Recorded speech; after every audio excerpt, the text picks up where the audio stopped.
तो दोस्तों इस क्वेश्चन को आप सॉल्व कर लीजिएगा, क्योंकि हमने पिछले बता दिया पिछली वाली में कि यहाँ पर R1/R2 करना है, यानी कि गैसों के विसरण की गतियों का अनुपात लिखकर गैसों का अणुभार निकाल लेना है। तो यहाँ पर 10 इसका राइट आंसर हो जाएगा।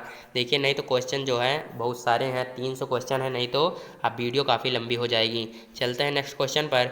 निम्न में से कौन सी एक द्वितीयक सेल है? दोस्तों निकेल जो होती है या फिर निकिल, निकिल हमारी जो होती है द्वितीयक सेल कहलाती है, इसको भी आपको याद कर लेना है।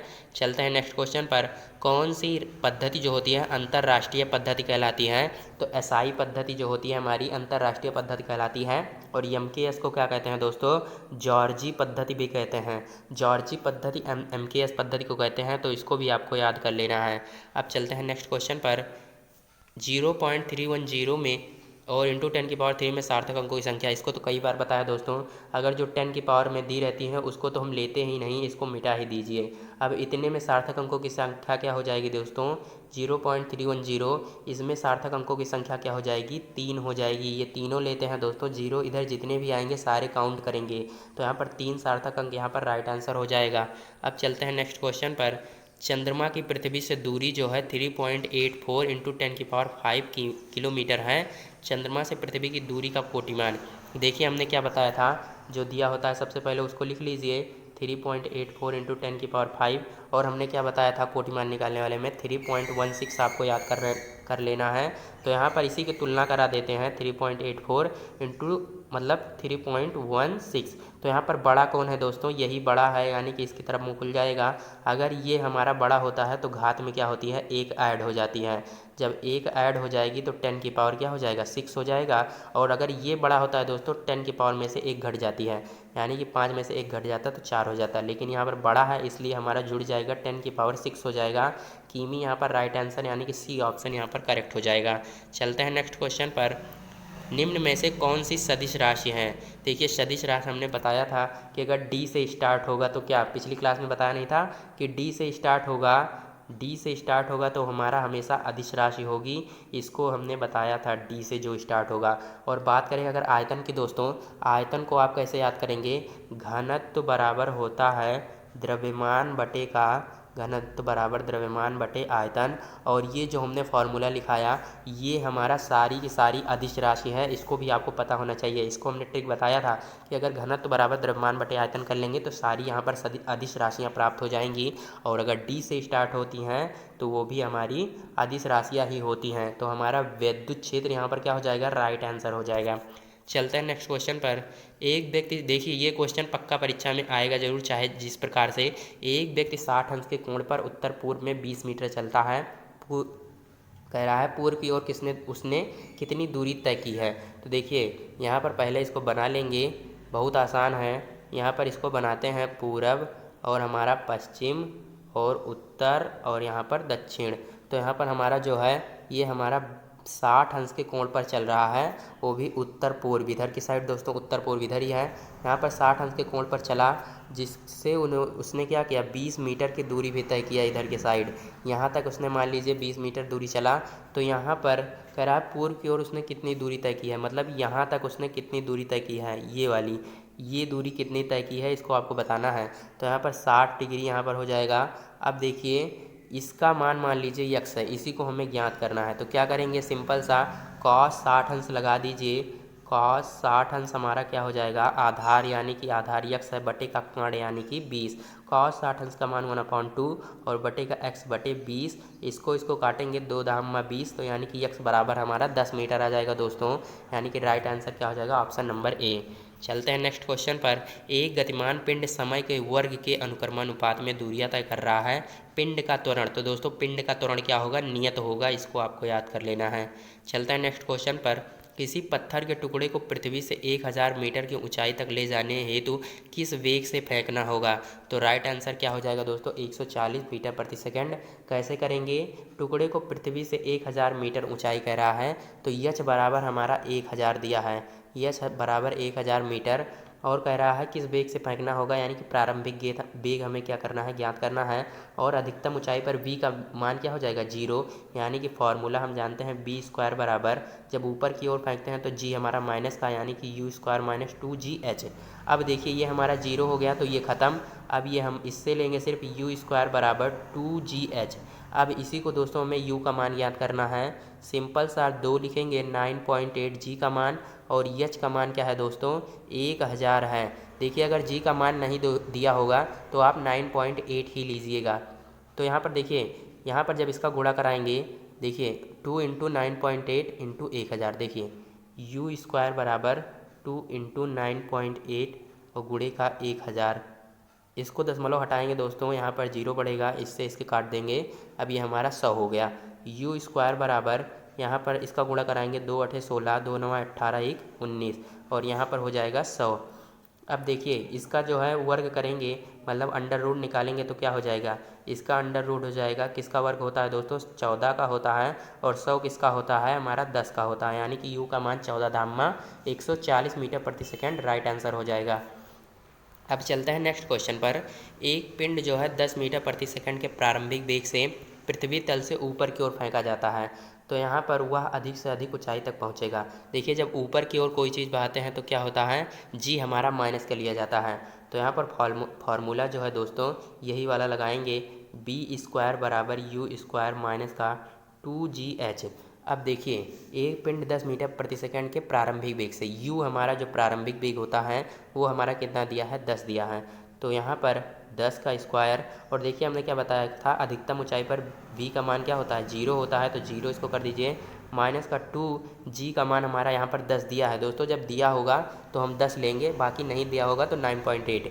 h हमारा कितना है दोस्तों, h हमें ज्ञात करना है, तो यहाँ पर h लिख लेंगे। अब देखिए ये हमारा 0 ही हो गया, इसको जो है इधर भेज देते हैं तो हमारा क्या हो जाएगा 20h हो जाएगा। 20h बराबर हो जाएगा 10 धाम 100, तो यहाँ पर काट दीजिए 20 पंचे 100 हो जाएगा, यानी कि h बराबर 5 मीटर। यहाँ पर राइट आंसर हो जाएगा ऑप्शन नंबर ए।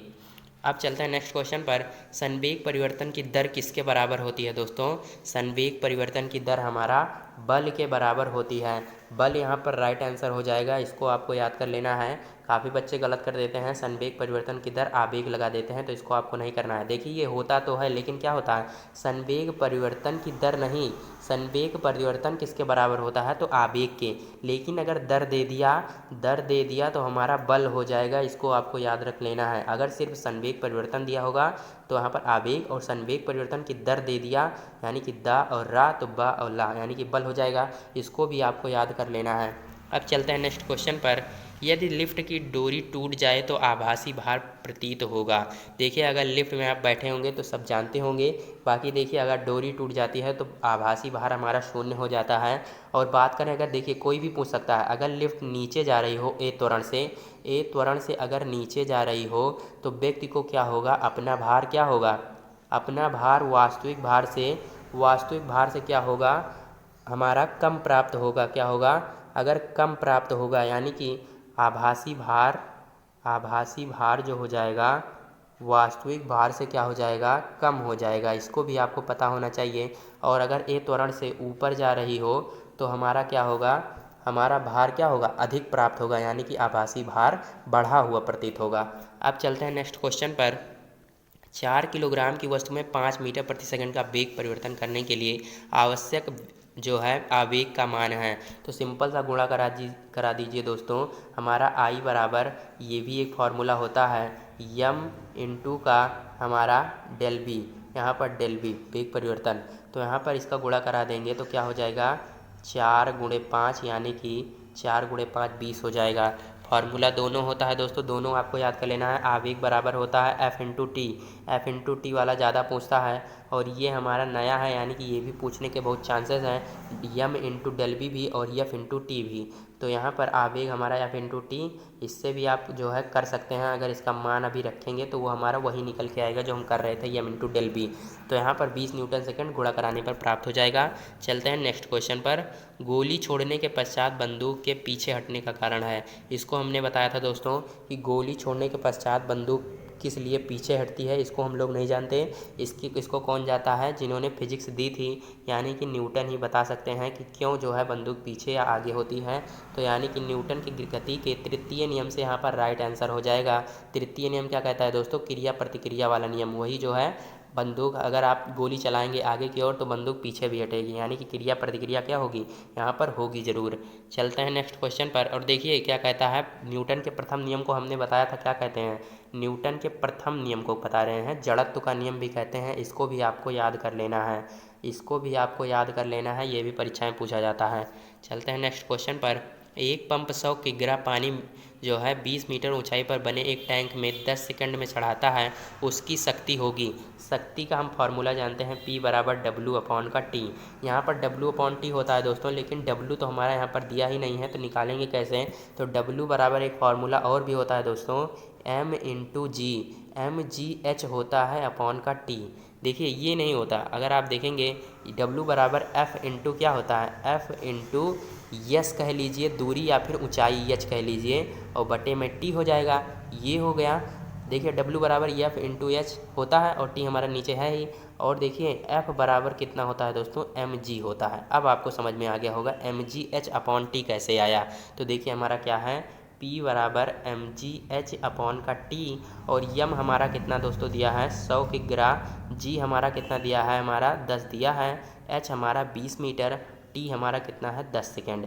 ये कट जाएगा दोस्तों, 20 गुणे 100 क्या हो जाएगा 2000, 2000 हो जाएगा, यानी कि 2000 बराबर 2 किलोवाट होगा दोस्तों। यहाँ पर 20 किलोवाट लिख गया है। देखिए ये भी क्वेश्चन थोड़ा मिस प्रिंटिंग हो गया है, 2 किलोवाट यहाँ पर राइट आंसर हो जाएगा।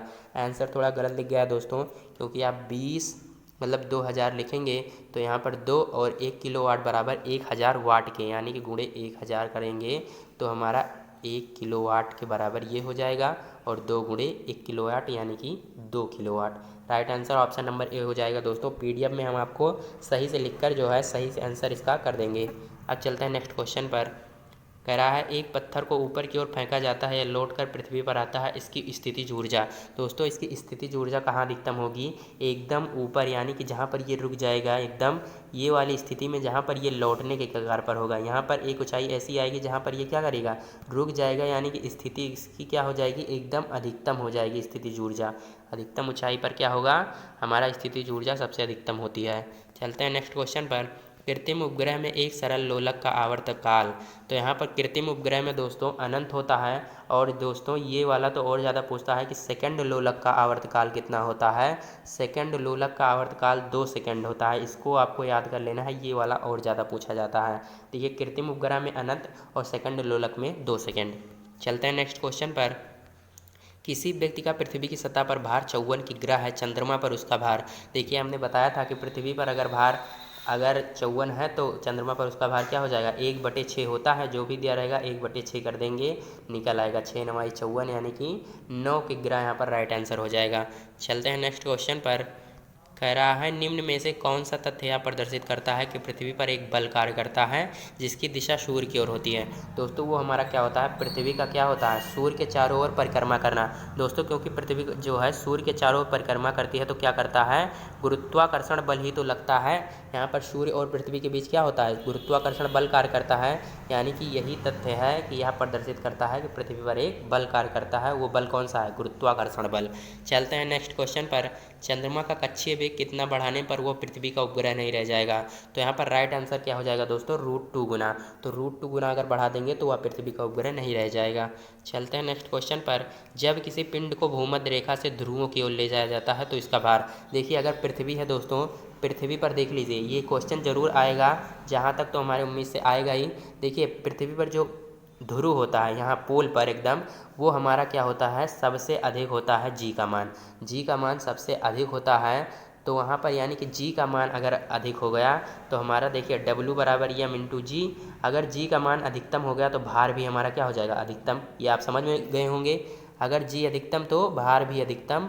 अब देखिए यहाँ पोल पर यानी कि ध्रुव पर जो होता है जी का मान सबसे अधिक होता है, और अगर बात करें भूमध्य रेखा पर, भूमध्य रेखा पर क्या होता है, जो जी का मान होता है वो सबसे कम होता है, मतलब सबसे कम नहीं, कम होता है, कम होता है। और जब इसको यहाँ तक ले जाएंगे ध्रुव की ओर, यानी कि ध्रुव पर हमने बताया जो जी का मान होता है बढ़ता है, तो जी का मान बढ़ेगा तो हमारा भार भी बढ़ जाएगा, इसको हमने बता दिया।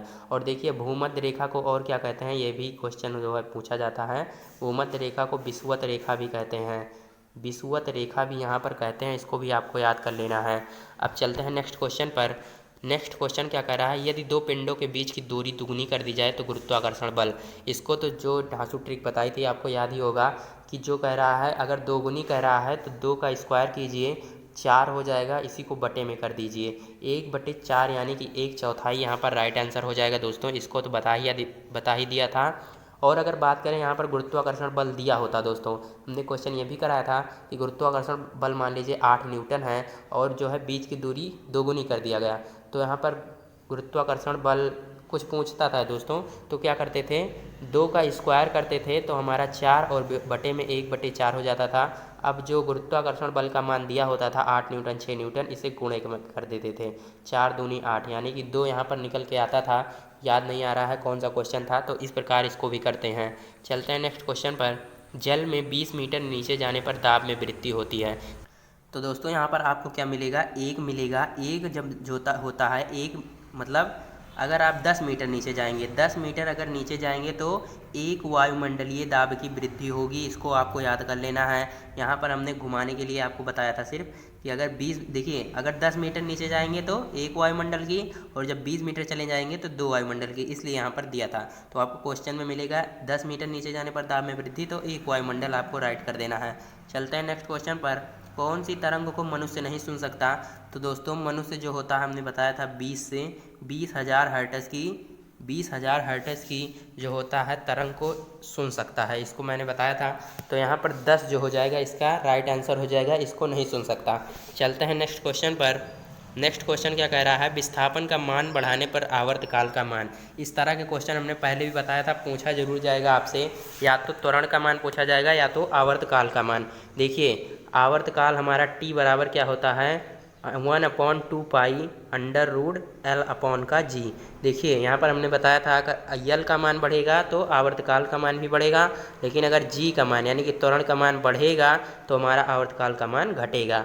यहाँ पर विस्थापन पूछा था दोस्तों, ये बढ़ेगा तो हमारा आवर्तकाल का मान भी बढ़ जाएगा, इसको आपको याद कर लेना है। देखिए ये दोनों समानुपाती हैं इसलिए बढ़ जाएगा, और ये व्युत्क्रमानुपाती है, ये बढ़ेगा तो ये घटेगा, और अगर ये घटेगा तो ये बढ़ेगा। चलते हैं नेक्स्ट क्वेश्चन पर। यदि किसी तरंग का आयाम तिगुना कर दिया जाए तो उसकी तीव्रता, फॉर्मूला आपको पता होगा, तुरंत कर देंगे दोस्तों।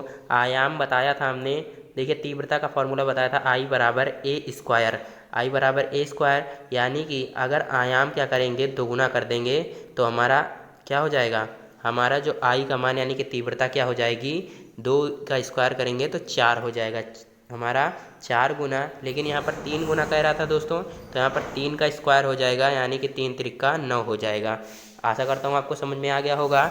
अगर आपको जिस प्रकार दिया गया 4 दिया रहेगा तो 4 का स्क्वायर कर दीजिएगा, 16 हो जाएगा। चलते हैं नेक्स्ट क्वेश्चन पर। झील के पानी की सतह बर्फ के रूप में जमने से जा रही है, पेंदे के पानी का क्षण ताप होगा। तो देखिए 4 डिग्री सेंटीग्रेड यहाँ पर राइट आंसर हो जाएगा। और जल का जो आयतन होता है दोस्तों 4 डिग्री सेंटीग्रेड पर क्या होता है, सबसे अधिकतम होता है, इसको भी आपको याद कर लेना है। जल का आयतन 4 डिग्री सेंटीग्रेड पर सबसे अधिकतम होता है। चलते हैं नेक्स्ट क्वेश्चन पर।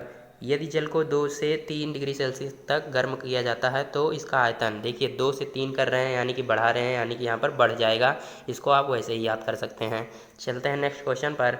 तांबे की आयताकार प्लेट में एक गोल छेद किया जाता है, प्लेट को गर्म करने पर छेद का आकार। तो दोस्तों छेद का आकार क्या होगा, अगर गर्म करेंगे तो बढ़ जाएगा, इसको भी आपको याद कर लेना है।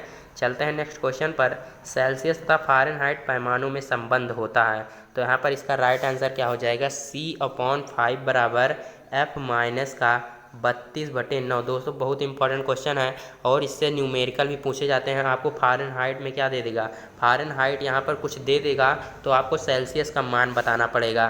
तो यहाँ पर जैसे मान लीजिए C/5 F का मान कुछ दे दिया, जैसे यहाँ पर कुछ भी दे दिया, यहाँ पर F का मान रखेंगे और माइनस का 32 और बटे में 9 यहाँ पर कुछ मान दे देगा, तो आप इसको काट कर यहाँ से इसका गुणा कराकर सेल्सियस का मान निकाल सकते हैं। चलते हैं नेक्स्ट क्वेश्चन पर। निम्न में से कौन सी ग्रीन हाउस गैस नहीं है। तो दोस्तों ग्रीन हाउस गैस यहाँ पर कौन कौन सी है, कार्बन डाइऑक्साइड भी है, नाइट्रोजन डाइऑक्साइड और मीथेन भी है। यहाँ पर H2 क्या है, ग्रीन हाउस गैस नहीं है। और H2 हमारा क्या होता है दोस्तों, इसे पेरियोडिक टेबल में आवारा तत्व भी कहते हैं, इसको भी आपको पता होना चाहिए क्योंकि इसकी कोई निश्चित नहीं है, क्योंकि ये यहाँ पर देखिए ये गैस के रूप में भी होता है और यहाँ पर धातु के रूप में पहले जो है पहले वर्ग में रखा गया है, इसको भी आपको पता होना चाहिए। चलते हैं नेक्स्ट क्वेश्चन पर। किसकी विशिष्ट ऊष्मा सबसे अधिकतम होती है दोस्तों? तो जल की जो होती है विशिष्ट ऊष्मा सबसे अधिकतम होती है, इसको आपको पता होना चाहिए। चलते हैं नेक्स्ट क्वेश्चन पर। दो वस्तुओं के बीच ऊष्मा का प्रवाह निर्भर करता है। तो दोस्तों ऊष्मा का प्रवाह जो होता है उसके तापांतर पर ही निर्भर करता है। जितना ताप आप बढ़ाएंगे उसी के हिसाब से ऊष्मा वहाँ पर फ्लो होगी। तो राइट आंसर उनके तापांतर पर। चलते हैं नेक्स्ट क्वेश्चन पर। किसी पृष्ठ की अवशोषकता जो है उत्सर्जकता ई है, उसकी अवशोषकता होगी। तो दोस्तों ई है अगर उत्सर्जकता, तो जो अवशोषकता हो जाएगी वो भी ई ही होगी, इसको आपको पता होना चाहिए, बताया है। चलते हैं नेक्स्ट क्वेश्चन पर। किसी मोटे समतल दर्पण के सामने कोई प्रदीप्त वस्तु रखी है तो परावर्तन। तो दोस्तों परावर्तन क्या होगा? दोनों तलों के बीच कई बार होगा, इसको आपको याद कर लेना है। और दर्पण वाले में देखिए ये भी आपको पता होना चाहिए किसकी तरंग दैर्ध्य, मतलब प्रकाश की दृश्य प्रकाश की तरंग दैर्ध्य कितनी होती है, ये क्वेश्चन। दृश्य प्रकाश की तरंग दैर्ध्य दोस्तों 3900 एंगस्ट्रॉन से 7800 एंगस्ट्रॉन 7800 एंगस्ट्रॉन होती है, इसको बताया है। और नहीं तो क्या मिल सकता है आपको ऑप्शन में? 4000 से 8000 एंगस्ट्रॉन, ये भी आपको मिल सकता है। तो दोनों को आपको पता होना चाहिए। चलते हैं नेक्स्ट क्वेश्चन पर। 120 डिग्री एक मोड़ पर झुके हुए दो समतल दर्पण में बने हुए प्रतिबिंब की संख्या। देखिए प्रतिबिंब की संख्या वाला भी क्वेश्चन एक फिक्स है। देखिए कैसे निकालते हैं प्रतिबिंब की संख्या, वेरी इजी, बताया था। 360 करते हैं बटे में n-1। देखिए n हमारा क्या है दोस्तों? यही है 120 जो दिया है। तो 360 बटे में 120 माइनस का 1, इसको काट देंगे 3 आ जाएगा, 3 में से 1 गया 2 प्रतिबिंब यहाँ पर राइट आंसर हो जाएगा। चलते हैं नेक्स्ट क्वेश्चन पर। नाक व कान जो है तथा गले की जांच करने के लिए डॉक्टर किसका प्रयोग करते हैं दोस्तों? तो उत्तल दर्पण का प्रयोग करते हैं, इसको आपको पता होना चाहिए। लेंस मत लगाइएगा क्योंकि ऑप्शन में लेंस भी आपको दे सकता है, लेकिन दर्पण यहाँ पर राइट आंसर हो जाएगा, उत्तल दर्पण। चलते हैं नेक्स्ट क्वेश्चन पर। अवतल दर्पण की फोकस दूरी 10 सेंटीमीटर दोस्तों, और दर्पण से 20 सेंटीमीटर दूरी पर स्थित वस्तु का प्रतिबिंब दर्पण से कितनी दूरी पर बनेगा? इसको दोस्तों हम वैसे बता दे रहे हैं, आपको जो है सॉल्व कर लेना है। अवतल दर्पण की फोकस दूरी का रहा F बराबर -10 सेंटीमीटर, और दर्पण से 20 सेंटीमीटर दूरी पर स्थित वस्तु का प्रतिबिंब यानी कि U बराबर -20 सेंटीमीटर। दर्पण से इतनी दूरी पर रखा है, तो आपको दर्पण से प्रतिबिंब कितनी दूरी पर बनेगा यानी कि V का मान ज्ञात करना है। तो दोस्तों 1/F बराबर 1/V प्लस 1/U लगा दीजिएगा। 1/F बराबर 1/V प्लस 1/U। आपको F का मान यहाँ से मतलब V का मान आप आसानी से ज्ञात कर सकते हैं। देखिए ये हमारा दर्पण के लिए होता है, ये फार्मूला आपको याद कर लेना है। और लेंस के लिए क्या होता है? 1/F बराबर 1/V माइनस का 1/U। दोनों को आपको कन्फ्यूज़ नहीं होना है दोस्तों, आप फार्मूला अगर आप सही से लगाएंगे तभी आंसर सही से आएगा। चलते हैं नेक्स्ट क्वेश्चन पर। साबुन के बुलबुले का रंगीन दिखाई पड़ने का कारण है? तो दोस्तों व्यतिकरण हमारा यहाँ पर राइट आंसर हो जाएगा। चलते हैं नेक्स्ट क्वेश्चन पर। इंद्रधनुष की उत्पत्ति का कारण है? तो दोस्तों इंद्रधनुष हमारा पूर्ण आंतरिक परावर्तन द्वारा बनता है, इसको भी आपको पता होना चाहिए। चलते हैं नेक्स्ट क्वेश्चन पर। निर्वात तथा एक पारदर्शी माध्यम में प्रकाश की चाल। देखिए हूबहू क्वेश्चन ये 2022 में पूछा गया था, और ये बहुत इंपॉर्टेंट क्वेश्चन है, इस बार भी आपको मिल सकता है। देखिए निर्वात तथा एक पारदर्शी माध्यम में प्रकाश की चाल दी है, माध्यम का निरपेक्ष अपवर्तनांक। तो दोस्तों माध्यम का निरपेक्ष अपवर्तनांक होता है, देखिए वायु में प्रकाश की चाल या फिर निर्वात में प्रकाश की चाल। तो वायु में या फिर निर्वात में प्रकाश की चाल हमारी क्या है? 3 × 10⁸। देखिए ये दिया हो चाहे नहीं, क्योंकि हम जानते हैं निर्वात में प्रकाश की चाल 3 × 10⁸ मीटर प्रति सेकंड होती है। तो यहाँ पर निर्वात में दे दिया है तो कोई बात नहीं, लिख लेंगे।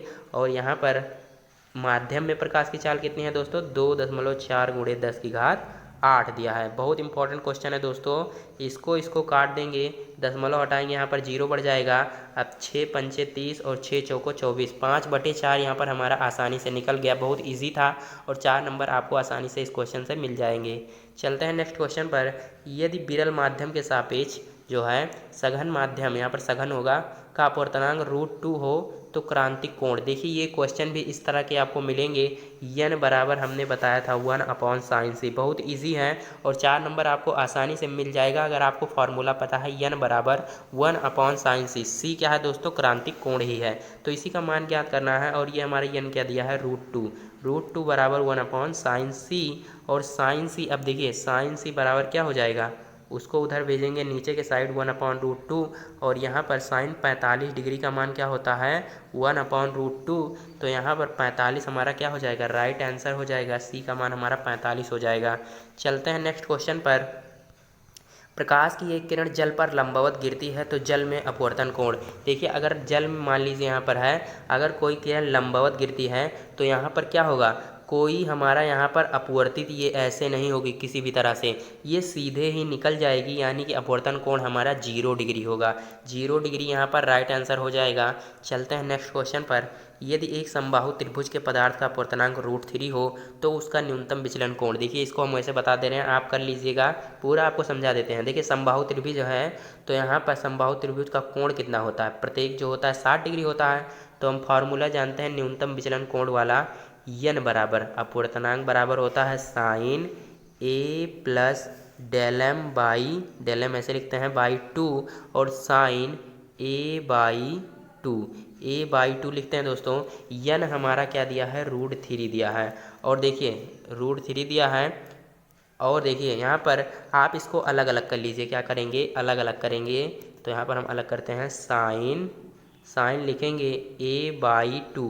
देखिए a का मान हमने बताया कि समबाहु त्रिभुज के प्रत्येक कोण का मान 60 डिग्री, यानी कि a का मान 60 है। तो यहाँ पर 60/2 कर लीजिएगा, प्लस इसको अलग करेंगे डेल m/2 और नीचे हमारा साइन a/2 था, यानी कि 60/2 यहाँ भी करेंगे, a का मान 60 रखकर, तो 2 से भाग करेंगे साइन 30। तो इसी को जब आप सॉल्व कर लेंगे दोस्तों तो हमारा 60 डिग्री निकल के आ जाएगा। यही डेल m का मान यहाँ पर ज्ञात करना है, आसानी से आप निकाल सकते हैं। चलते हैं नेक्स्ट क्वेश्चन पर। नेक्स्ट क्वेश्चन क्या कह रहा है, कांच का अपवर्तनांक 3/2 हो तो कांच हवा की सतह के लिए क्रांतिक कोण। देखिए तो बहुत ईजी है, और यहाँ पर देखिए इसी से आप ज्ञात कर सकते हैं। देखिए 42 दिया है तो 42 ही राइट आंसर होगा। कैसे होगा ये भी समझ लीजिए। हमारा देखिए यहाँ पर क्या है, अपवर्तनांक दिया है, यन बराबर हम जानते हैं 1/sin c। यन का मान हमें 3/2 दिया है, 1/sin c यहाँ पर होता है। तो इसको जब sin c निकालेंगे तो क्या हो जाएगा, 2/3। और 2/3 किसके बराबर है दोस्तों, साइन 42 के, यानी कि साइन c बराबर साइन 42, तो c बराबर हमारा 42। देखिए वैसे ही दिया था, यहाँ पर राइट आंसर कर सकते हैं। अब देखिए कॉन्सेप्ट हमने समझा दिया। अब चलते हैं नेक्स्ट क्वेश्चन पर। किस रंग की तरंगदैर्घ्य सबसे अधिक होती है। तो देखिए प्रिज्म होता है ये, और यहाँ पर हमारी किरण जाती है, श्वेत प्रकाश की किरण, तो कितने रंगों में विभाजित होती है, 7 रंगों में, 1 2 3 4 5 6 7। तो हमारा पहले इधर से समझते हैं, नीचे वाला सबसे क्या होता है, विबग्योर से समझते हैं, VIVGYOR। नीचे से विबग्योर होता है दोस्तों, ऊपर से नहीं करना है। अब देखिए सबसे जो है कह रहा है तरंगदैर्घ्य सबसे अधिकतम किसकी है, तो इसके लिए आपको पता होना चाहिए। देखिए इसका विचलन सबसे कम हुआ है, इसका विचलन यानी कि ये मुड़ी कम है। विचलन मतलब क्या है दोस्तों, मुड़ना। तो विचलन सबसे कम रेड रंग का हुआ है, यानी कि लाल रंग का। तो लाल रंग का विचलन जब सबसे कम हुआ है तो ये सबसे दूर जाएगी, इसको आपको पता होना चाहिए। जब कोई चीज़ मुड़ती है दोस्तों तो कम ही दूरी तय कर पाती है, लेकिन जब कोई चीज़ कम मुड़ी है तो वो ज़्यादा दूर जाएगी, यानी कि कम जो है मुड़ी है यहाँ पर कौन, लाल रंग, तो ये सबसे दूर जाएगी, यानी कि तरंगदैर्घ्य इसकी सबसे ज़्यादा होगी। और सबसे ज़्यादा जो मुड़ी है वो ज़्यादा दूर अब नहीं जा पाएगी, वो ज़्यादा दूर नहीं जा पाएगी, तो इसकी तरंगदैर्घ्य सबसे कम हो जाएगी। दोनों तरह के क्वेश्चन आते हैं दोस्तों, तरंगदैर्घ्य सबसे अधिक होगी लाल रंग की और सबसे कम होगी बैगनी रंग की, इसको आपको पता होना चाहिए। और विचलन की बात करें तो यहाँ पर विचलन यानी कि मुड़ना सबसे ज़्यादा यहाँ पर कौन है, बैगनी सबसे ज़्यादा मुड़ रही है, इसका जो है विचलन सबसे अधिकतम, और ये सबसे कम मुड़ रही है लाल रंग, यानी कि ये सबसे न्यूनतम। इसको भी आपको याद कर लेना है, चारों क्वेश्चन परीक्षा में पूछे जाते हैं। चलते हैं नेक्स्ट क्वेश्चन पर। किस रंग की आवृत्ति सबसे अधिक होती है। देखिए अभी तक तरंगदैर्घ्य और विचलन था, यहाँ पर आवृत्ति पूछ लिया। आवृत्ति हम जानते हैं यन से डिनोट करते हैं, और आपको एक फॉर्मूला पता होगा, V बराबर N लैम्डा। अगर आप यहाँ पर इसको V हटा दीजिए, यहाँ पर V कोई काम नहीं है, यहाँ पर आवृत्ति और तरंगदैर्घ्य समझते हैं, तो इसको मान लीजिए 1 है, इसको इधर भेजेंगे तो लैम्डा बराबर 1/n। अब दोस्तों आप समझ सकते हैं कि अगर तरंगदैर्घ्य जो है बढ़ेगी तो आवृत्ति घटेगी। तो देखिए यहाँ पर आवृत्ति सबसे अधिक होती है, तो यहाँ पर आवृत्ति अगर बढ़ेगी तो तरंगदैर्घ्य सबसे मतलब घटेगी। तो आवृत्ति जिसकी सबसे अधिकतम होगी उसकी तरंग दैर्ध्य सबसे न्यूनतम होगी। तो सबसे तरंग दैर्ध्य जो होती है किसकी न्यूनतम होती है दोस्तों, बैगनी रंग ज़्यादा मुड़ गया था तो इसकी तरंग दैर्ध्य सबसे कम हुई थी, यानी कि इसी की आवृत्ति सबसे अधिक होगी। आशा करता हूँ आपको समझ में आ गया होगा, नहीं समझ में आया फिर से देखिए, आपको समझ में आ जाएगा। बैगनी रंग यहाँ पर राइट आंसर हो जाएगा। चलते हैं नेक्स्ट क्वेश्चन पर। प्रकाश का पूर्ण आंतरिक परावर्तन संभव नहीं है। तो दोस्तों पूर्ण आंतरिक परावर्तन हमारा क्या हो जाएगा, जल से कांच में। और हम जानते हैं पूर्ण आंतरिक परावर्तन के लिए क्या होना चाहिए, हमें सघन में से हम क्या करते हैं, विरल में जाते हैं। इसको आपको पता होना चाहिए, सघन में से क्या करेंगे, विरल में जाएंगे। तो यहाँ पर इसीलिए पूर्ण आंतरिक परावर्तन होता है। चलते हैं नेक्स्ट क्वेश्चन पर। कह रहा है सामान्य मनुष्य के लिए आँख का निकट बिंदु। तो दोस्तों सामान्य मनुष्य होता है यानी कि स्वस्थ व्यक्ति जो होता है उसका निकट बिंदु जो होता है 25 सेंटीमीटर के बराबर होता है। तो इसको भी आपको पता होना चाहिए। चलते हैं नेक्स्ट क्वेश्चन पर। द्रव की ऊष्मा चालकता ज्ञात करने के लिए हम ऊपर का भाग गर्म तथा नीचे का भाग ठंडा रखते हैं, जिससे दोस्तों संवहन नहीं होता है। संवहन नहीं होता है, इसको आपको याद कर लेना है। चलते हैं नेक्स्ट क्वेश्चन पर। घड़ी साज घड़ी के छोटे छोटे पुर्जे देखने के लिए किस लेंस का प्रयोग करता है। तो यहाँ पर उत्तल लेंस हो जाएगा। उत्तल लेंस यहाँ पर राइट आंसर हो जाएगा दोस्तों। चलते हैं नेक्स्ट क्वेश्चन पर। देखिए इसको भी बताया था, एक बेलनाकार बर्तन की गहराई d है। यह बर्तन जो है आपस में न मिश्रित होने वाले समान आयतन के द्रवों से भरा है जिनके अपूर्णांक n1 n2 n3 हैं। बर्तन की आभासी गहराई, तो यहाँ पर d/3 और ब्रैकेट में 1/n1 + 1/n2 + 1/3। इसको आपको याद कर लेना है, इम्पॉर्टेंट क्वेश्चन है इसलिए यहाँ पर इसको लाया गया है। अब चलते हैं 101 नंबर क्वेश्चन पर। और हमने बताया टोटल 300 प्रश्न होंगे, तो यहाँ पर आप पानी वानी पी लीजिए तब तक। तो दोस्तों यहाँ पर 101 नंबर क्वेश्चन में क्या कह रहा है, संक्रमण तत्व है। तो दोस्तों संक्रमण का तत्व जो होता है कौन से यहाँ पर मतलब वर्ग में आता है, वो हमारा डी ब्लॉक में, मतलब ब्लॉक में कौन से आता है, डी ब्लॉक में। और डी ब्लॉक के तत्व क्या कहलाते हैं, संक्रमण तत्व। और राइट आंसर यहाँ पर हो जाएगा आयरन यानी कि ferrous, cobalt, nickel. Iron, cobalt, nickel यहाँ पर राइट आंसर हो जाएगा। चलते हैं नेक्स्ट क्वेश्चन पर। आवर्त सारणी में समान समूह के तत्वों के परमाणु में जो है समान संख्या होती है। दोस्तों जो वर्ग समूह होते हैं उनमें अंतिम उपकोष में इलेक्ट्रॉन की संख्या जो होती है सब में समान होती है, इसको आपको पता होना चाहिए। अगर आप इलेक्ट्रॉनिक विन्यास करेंगे तो सबके लास्ट कक्षक में क्या होंगे, सारे इलेक्ट्रॉन यहाँ पर समान होंगे। तो चलते हैं नेक्स्ट क्वेश्चन पर। कह रहा है आधुनिक दीर्घाकार आवर्त सारणी में समूह की संख्या है। तो समूह की संख्या कितना है दोस्तों, 18 है। और आवर्त की संख्या क्या है दोस्तों, आवर्त की संख्या हमारी 7 है, इसको भी आपको याद कर लेना है। चलते हैं नेक्स्ट क्वेश्चन पर। किसी आवर्त में बाएं से दाएं जाने पर तत्वों की, तो दोस्तों तत्वों के ऑक्साइडों की क्षारीय प्रकृति घटती जाती है, इसको आपको याद कर लेना है। यहाँ पर तत्वों के ऑक्साइडों की क्षारीय प्रकृति घटती जाती है। चलते हैं नेक्स्ट क्वेश्चन पर। तत्व जिसका इलेक्ट्रॉनिक विन्यास 2 8 7 है वह होगा। तो दोस्तों 7 ये आ गया। देखिए पहले परमाणु क्रमांक क्या होगा इसका, जोड़ दीजिए 2 8 10 7 17। और 17 किसका होता है दोस्तों, क्लोरीन का। और क्लोरीन हमारा क्या होता है, एक हाइड्रोजन परिवार का तत्व होता है, इसको आपको पता होना चाहिए। चलते हैं नेक्स्ट क्वेश्चन पर। निम्न में से कौन सा कोलाइड नहीं है। तो दोस्तों कोलाइड यहाँ पर हमारा शर्करा का विलयन कोलाइड नहीं है, इसका राइट आंसर हो जाएगा। सोडियम क्लोराइड अध्रुवीय विलायकों में दोस्तों ये हमारा सोडियम क्लोराइड अध्रुवीय विलायकों में अविलेय है और ध्रुवीय विलायकों में विलेय है, तो यहाँ पर राइट आंसर अविलेय हो जाएगा। चलते हैं नेक्स्ट क्वेश्चन पर। वास्तविक विलयन एवं निलंबन में कणों का आकार निम्न में से कितना होता है। तो 100 नैनोमीटर से अधिक होता है, इसको आपको याद कर लेना है। चलते हैं नेक्स्ट क्वेश्चन पर। 1s2 2s2 2p6 3s2 electronic विन्यास वाला तत्व होगा। तो दोस्तों यहाँ पर आप देखेंगे, यहाँ पर लास्ट वाला देखिए किस में जा रहा है, यस ब्लॉक में जा रहा है। और हम यस ब्लॉक में जानते हैं यस ब्लॉक के पहले जो वर्ग है उसमें क्या है दोस्तों, हमारा क्षारीय धातु है। क्षारीय क्या है, धातु है। और एस ब्लॉक के मतलब एस ब्लॉक के जो है दूसरे वर्ग समूह में क्या है दोस्तों, क्षारीय मृदा धातु है। यानी कि दोनों में क्या है दोस्तों, धातुएं ही हैं, यानी कि राइट आंसर यहाँ पर धातु ही हो जाएगा। चलते हैं नेक्स्ट क्वेश्चन पर। तत्वों का आवर्ती वर्गीकरण किसने किया था। तो दोस्तों यहाँ पर तत्वों का आवर्ती वर्गीकरण मेंडलीफ ने किया था, इसको आपको पता होना चाहिए। मेंडलीफ यहाँ पर राइट आंसर हो जाएगा, क्योंकि दोस्तों जो हमारी आधुनिक आवर्त सारणी है इससे पहले क्या थी, उसको मेंडलीफ ने दी थी। जो पुरानी वाली आवर्त सारणी थी उसमें आवर्ती वर्गीकरण उन्होंने पहले ही कर दिया था, यानी कि मेंडलीफ इसका राइट आंसर हो जाएगा। और चलते हैं नेक्स्ट क्वेश्चन पर। परिवर्ती संयोजकता दिखाते हैं। तो दोस्तों हमारे संक्रमण तत्व जो होते हैं यानी कि डी ब्लॉक के तत्व परिवर्ती संयोजकता दिखाते हैं। तो चलते हैं नेक्स्ट क्वेश्चन पर। हाइड्रोजन की क्रियाशीलता का क्रम जो है निम्न में से किस प्रकार का है। तो यहाँ पर देखिए हमने बताया था फिर F जो है FClBr और हमारा AT। यहाँ पर क्या था, फिर कल बाहर आएगी ऑटो। यहाँ पर फिर कल बाहर आएगी ऑटो, यहाँ पर आप याद कर सकते हैं। इससे आप जो है इनकी क्रियाशीलता का क्रम आसानी से ज्ञात कर सकते हैं। फिर कल बाहर आएगी, यहाँ पर इतना ही दिया है तो फिर कल बाहर आएगी, इसी को आपको राइट कर देना है FClBr। चलते हैं नेक्स्ट क्वेश्चन पर। उत्कृष्ट गैसें प्रकृति में किस अवस्था में पाई जाती हैं। तो दोस्तों मुक्त अवस्था में पाई जाती हैं, इसको मैंने बताया था। और सोना जो होता है दोस्तों, सोना क्या होता है वो हमारा किस अवस्था में पाया जाता है, स्वतंत्र अवस्था में पाया जाता है, इसको भी आपको पता होना चाहिए। चलते हैं नेक्स्ट क्वेश्चन पर। गुणधर्मों में समानता रखने वाले तत्व आवर्त सारणी में रखे गए हैं। दोस्तों जो गुणधर्म में समानता रखते हैं वो हमारे एक उप समूह में रखे हैं, समूह नहीं लगाना है दोस्तों, एक उप समूह हमारा राइट आंसर हो जाएगा। चलते हैं नेक्स्ट क्वेश्चन पर।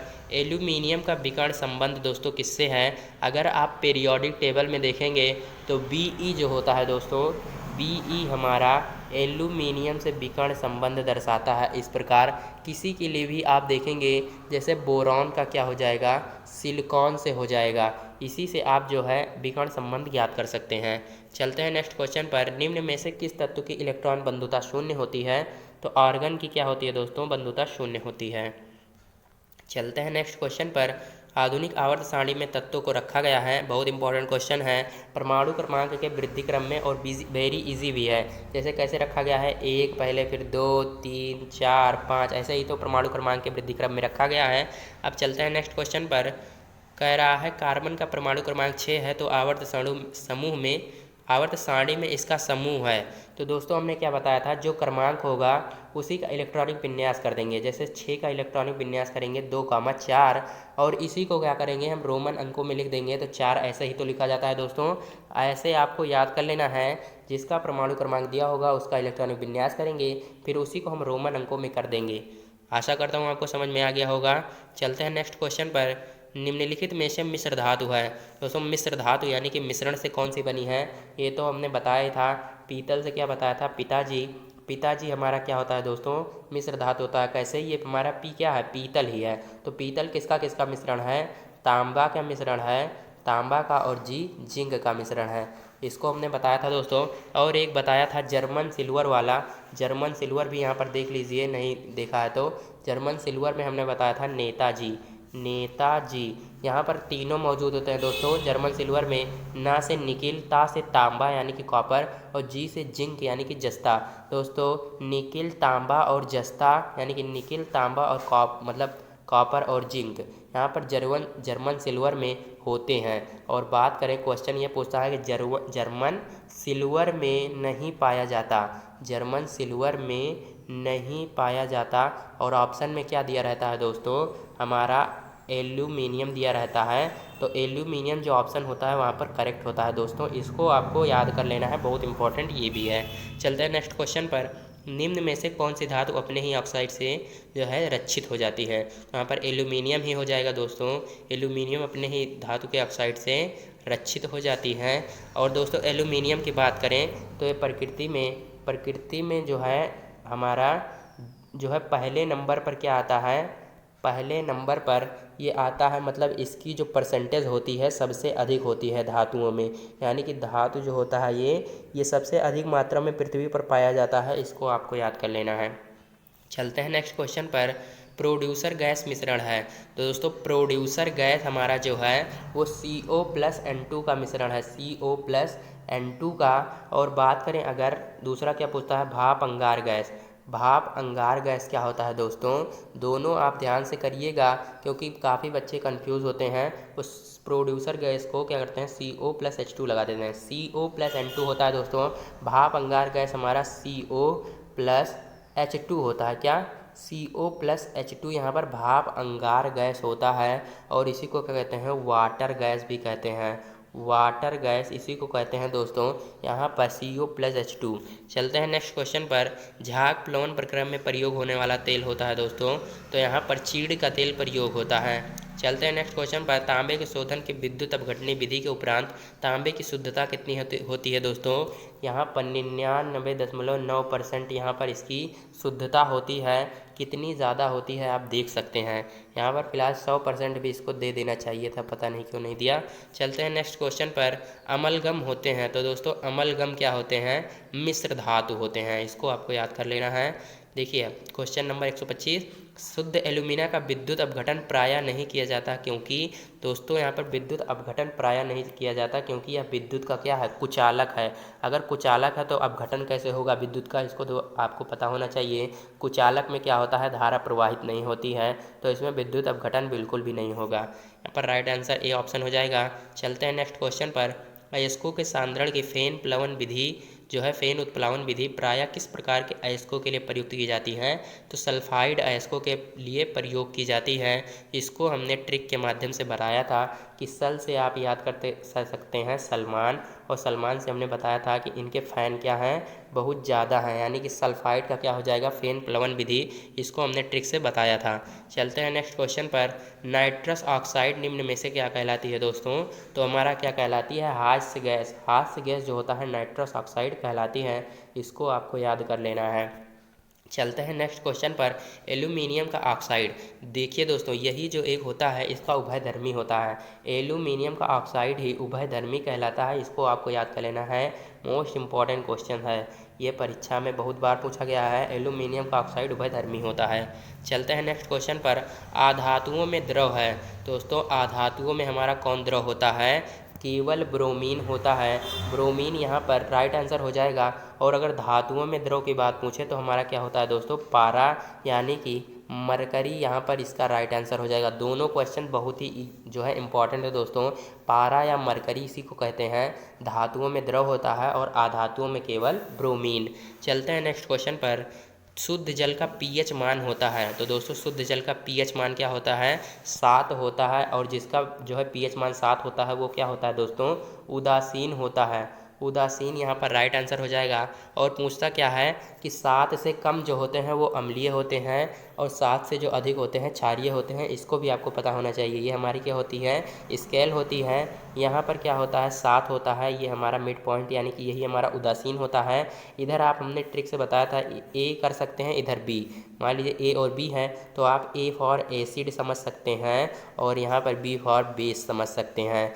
यहाँ पर देखिए अब 7 से जो कम है, 7 से कम वाले क्या हो जाएंगे एसिड और 7 से अधिक वाले क्या हो जाएंगे बेस यानी कि क्षार। आशा करता हूँ आपको समझ में आ गया होगा, ये भी क्वेश्चन परीक्षा में पूछा जाता है। चलते हैं नेक्स्ट क्वेश्चन पर।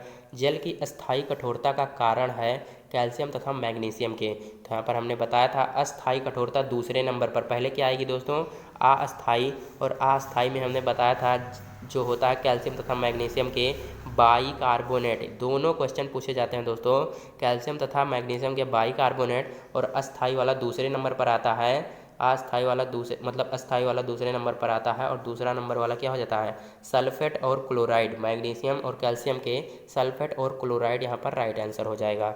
चलते हैं नेक्स्ट क्वेश्चन पर। अस्थायी कठोरता दूर करने के लिए कौन सी विधि प्रयोग में लाई जाती है, तो दोस्तों अस्थायी कठोरता जो होती है वो उबाल कर और क्लॉर्क विधि द्वारा क्या कर सकते हैं, दूर कर सकते हैं अस्थायी कठोरता। और ये सब जो है दोस्तों दी है परम्यूटेड धावन सोडा उबाल कर, कैलगन विधि, ये अस्थायी कठोरता के लिए है। तो आपको याद कर लेना है अस्थायी में क्लॉर्क और उबाल कर। दोनों क्वेश्चन इंपॉर्टेंट है दोस्तों। चलते हैं नेक्स्ट क्वेश्चन पर। भारी जल का निम्न में से रासायनिक सूत्र है, ये तो आपको पता होगा D2O। D2O क्या हो जाएगा, इसका राइट आंसर हो जाएगा। चलते हैं नेक्स्ट क्वेश्चन पर। भाप अंगार गैस निम्न में से किसका मिश्रण है, अभी जस्ट बताया। भाप अंगार गैस को क्या कहते हैं, वाटर गैस भी कहते हैं, वाटर गैस। और ये मिश्रण होता है CO+H2 का, तो इसको आपको पता होना चाहिए। चलते हैं नेक्स्ट क्वेश्चन पर। निम्न में से कौन सी गैस वायु से हल्की है, तो दोस्तों अमोनिया जो होती है, अमोनिया हमारी क्या होती है, वायु से हल्की होती है, यानी कि NH3 यहाँ पर राइट आंसर हो जाएगा। चलते हैं नेक्स्ट क्वेश्चन पर।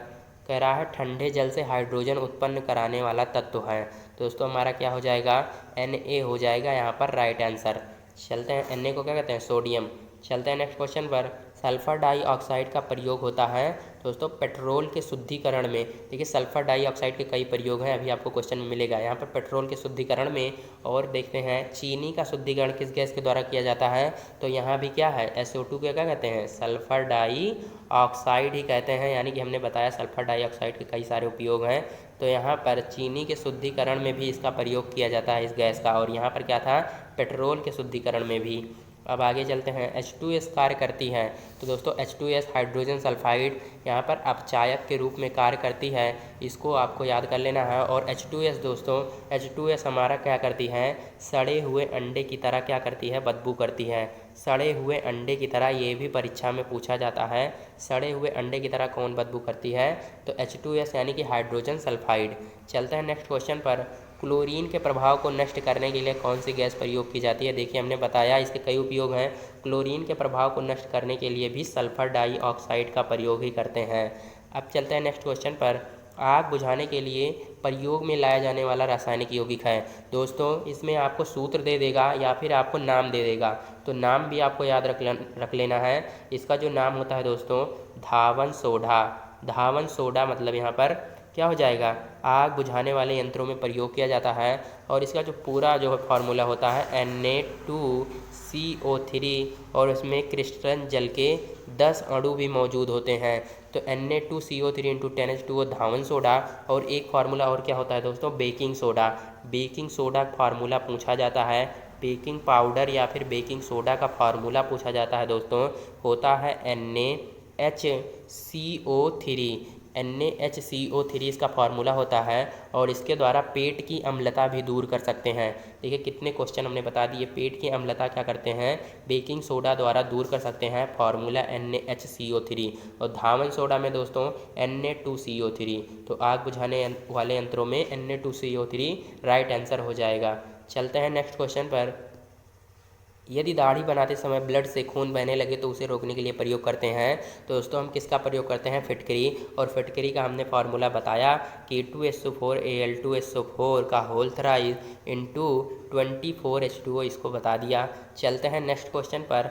बेकिंग पाउडर का रासायनिक नाम। देखिए बेकिंग पाउडर अभी फार्मूला बताया क्या होता है, NaHCO3 यानी कि sodium bicarbonate, sodium hydrogen carbonate या फिर सोडियम बाइकार्बोनेट। यहाँ पर बेकिंग पाउडर का रासायनिक नाम NaHCO3 सूत्र हो जाएगा, और रासायनिक नाम सोडियम हाइड्रोजन कार्बोनेट या फिर सोडियम बाइकार्बोनेट। चलते हैं नेक्स्ट क्वेश्चन पर।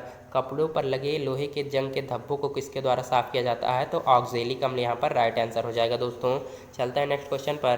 पेट की अम्लता देखिए बताया बेकिंग सोडा होता है। चलते हैं नेक्स्ट क्वेश्चन पर। निम्न में से सबसे अधिक ऊष्मीयमान है दोस्तों, तो ब्यूटेन। और ब्यूटेन क्या बताया दोस्तों, ये हमारा LPG में प्रयुक्त होता है, यानी कि प्रोपेन प्लस ब्यूटेन क्या होता है, हमारा LPG गैस का मिश्रण होता है, इसको अभी जस्ट बताया।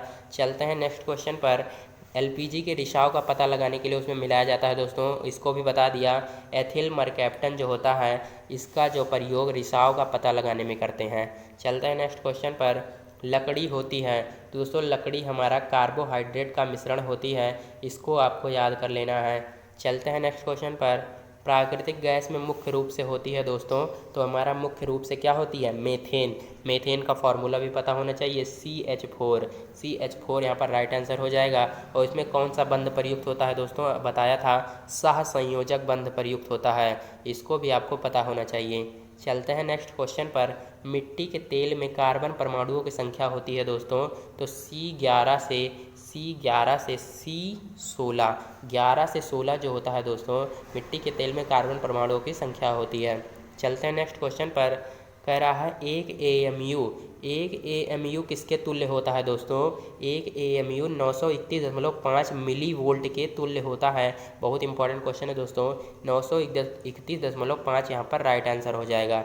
चलते हैं नेक्स्ट क्वेश्चन पर। ऊष्मा के यांत्रिक तुल्यांक की SI इकाई है दोस्तों, SI आ गया। SI में हम जानते हैं जूल और कैलोरी में ही ली जाएगी, तो ऊष्मा कह रहा है, तो ऊष्मा के लिए SI इकाई क्या हो जाएगी, जूल प्रति कैलोरी, यहाँ पर राइट आंसर हो जाएगा, जूल प्रति कैलोरी।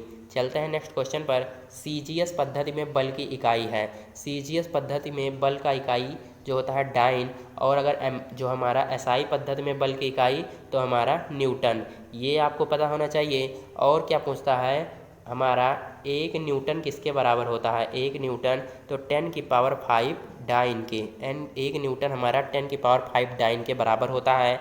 ये क्वेश्चन भी बहुत इंपॉर्टेंट है। और क्या पूछता है दोस्तों, कार्य वाला 1 जूल किसके बराबर होता है? 1 जूल हमारा 10⁵ अर्ग के बराबर होता है। इसको भी आपको पता होना चाहिए। और हमारा जूल जो होता है कार्य का एसआई मात्रक, और सीजीएस पद्धति में कार्य का एसआई मात्रक अर्ग। दोस्तों कई सारे क्वेश्चन हमने इस क्वेश्चन से बता दिए, फिर से देख लीजिए, सब के सब इम्पॉर्टेंट बहुत ही ज़्यादा हैं। चलते हैं नेक्स्ट क्वेश्चन पर। मनुष्य को सर्वप्रथम किस धातु का ज्ञान हुआ था? तो तांबा दोस्तों, कॉपर को सबसे पहले ज्ञान किसे हुआ था? मनुष्य को, जिसे हम तांबा कहते हैं। इसका राइट आंसर ऑप्शन सी हो जाएगा। चलते हैं नेक्स्ट क्वेश्चन पर। किसी तत्व के समस्थानिक दिया है में न्यूट्रॉन की संख्या। तो हम जानते हैं द्रव्यमान संख्या यानी कि ऊपर वाला द्रव्यमान संख्या बराबर होती है हमारा प्रोटॉनों की संख्या यानी कि इलेक्ट्रॉनों की संख्या यानी कि परमाणु क्रमांक के। तो n हमारा परमाणु क्रमांक है प्लस का न्यूट्रॉनों की संख्या के। तो देखिए न्यूट्रॉनों की संख्या हमारी बराबर क्या हो जाएगी? m माइनस का n, m माइनस n यहाँ पर राइट आंसर हो जाएगा दोस्तों।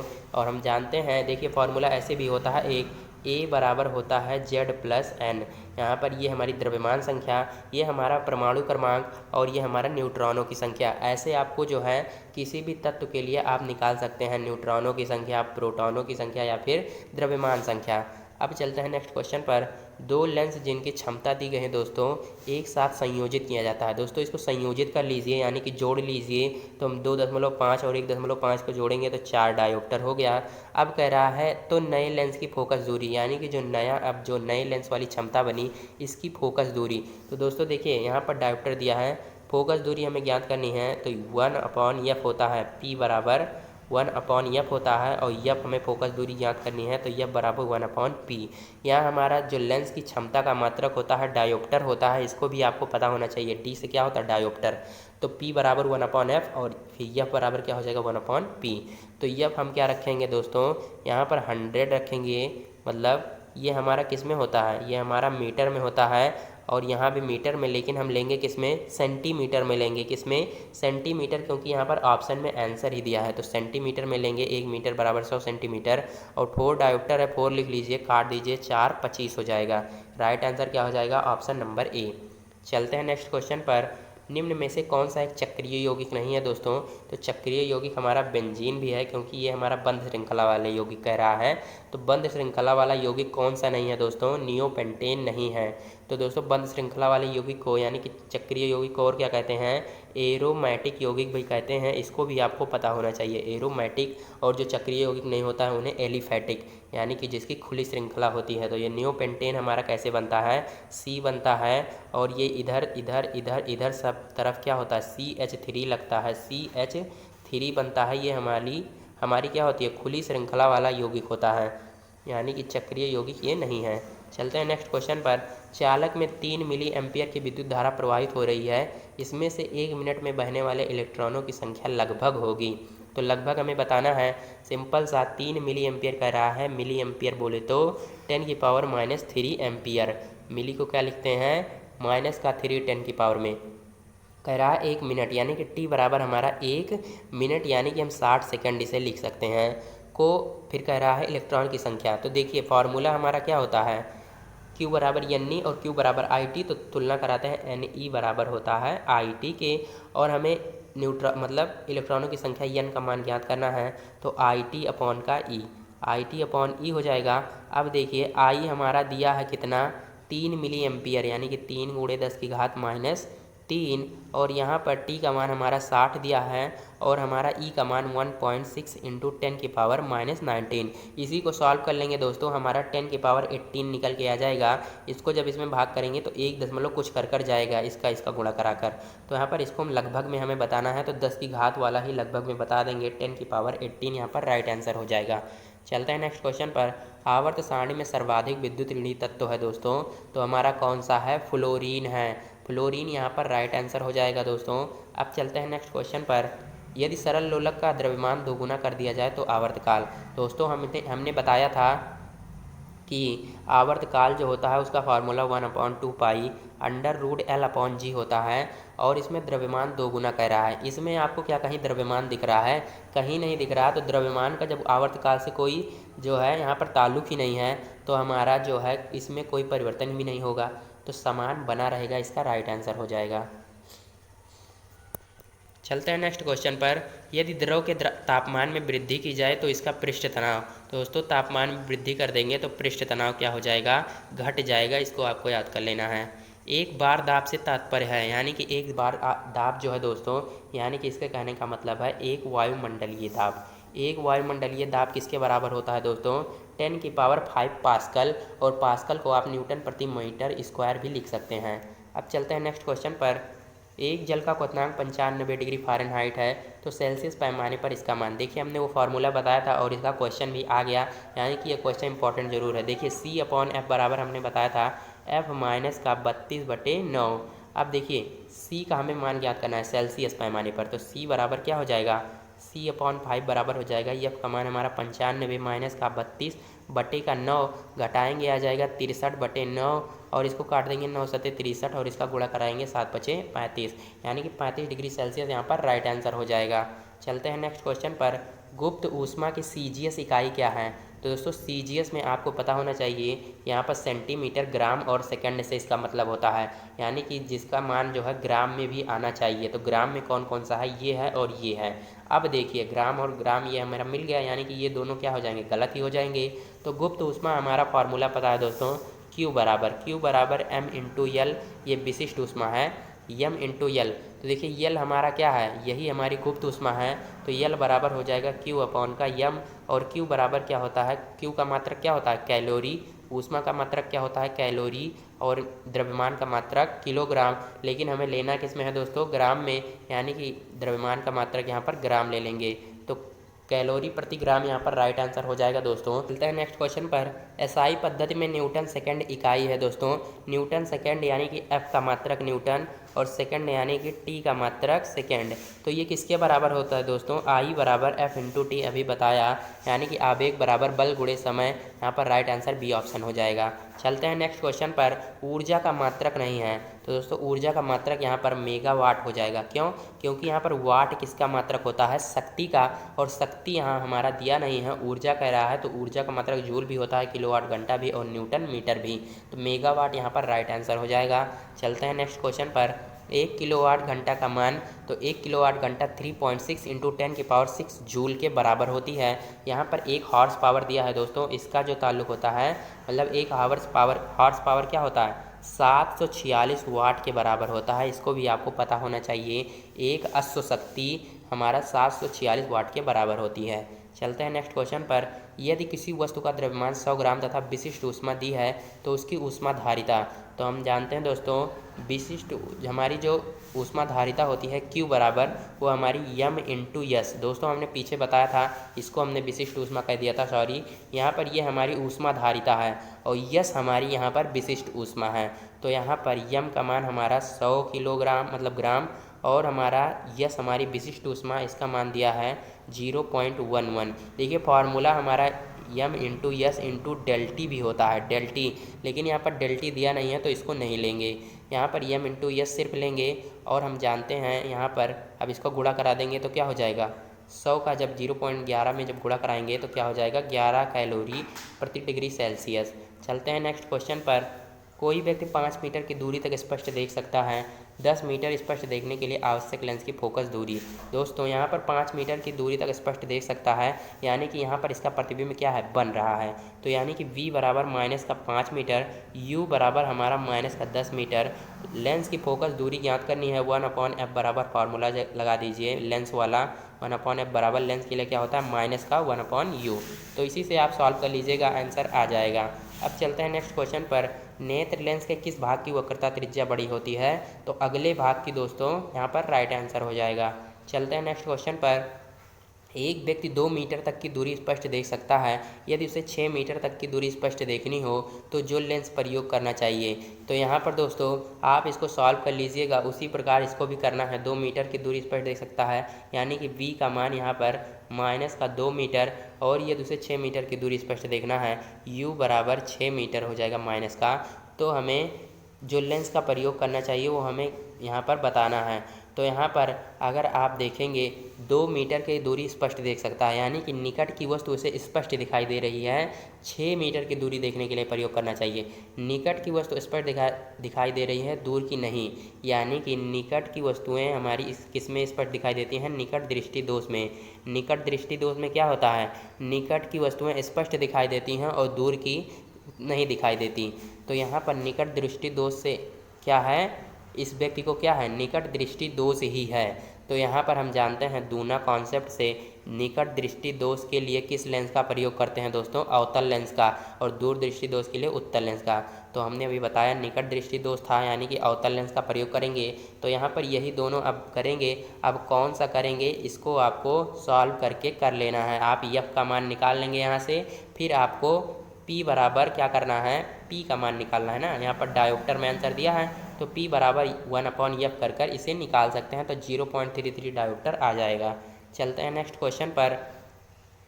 संयुक्त सूक्ष्मदर्शी में आवर्धन क्षमता अधिक होती है, जबकि नेत्रिका की फोकस दूरी दोस्तों कम होती है। यहाँ पर इसका राइट आंसर हो जाएगा, यहाँ पर कम इसका राइट आंसर। चलते हैं नेक्स्ट क्वेश्चन पर।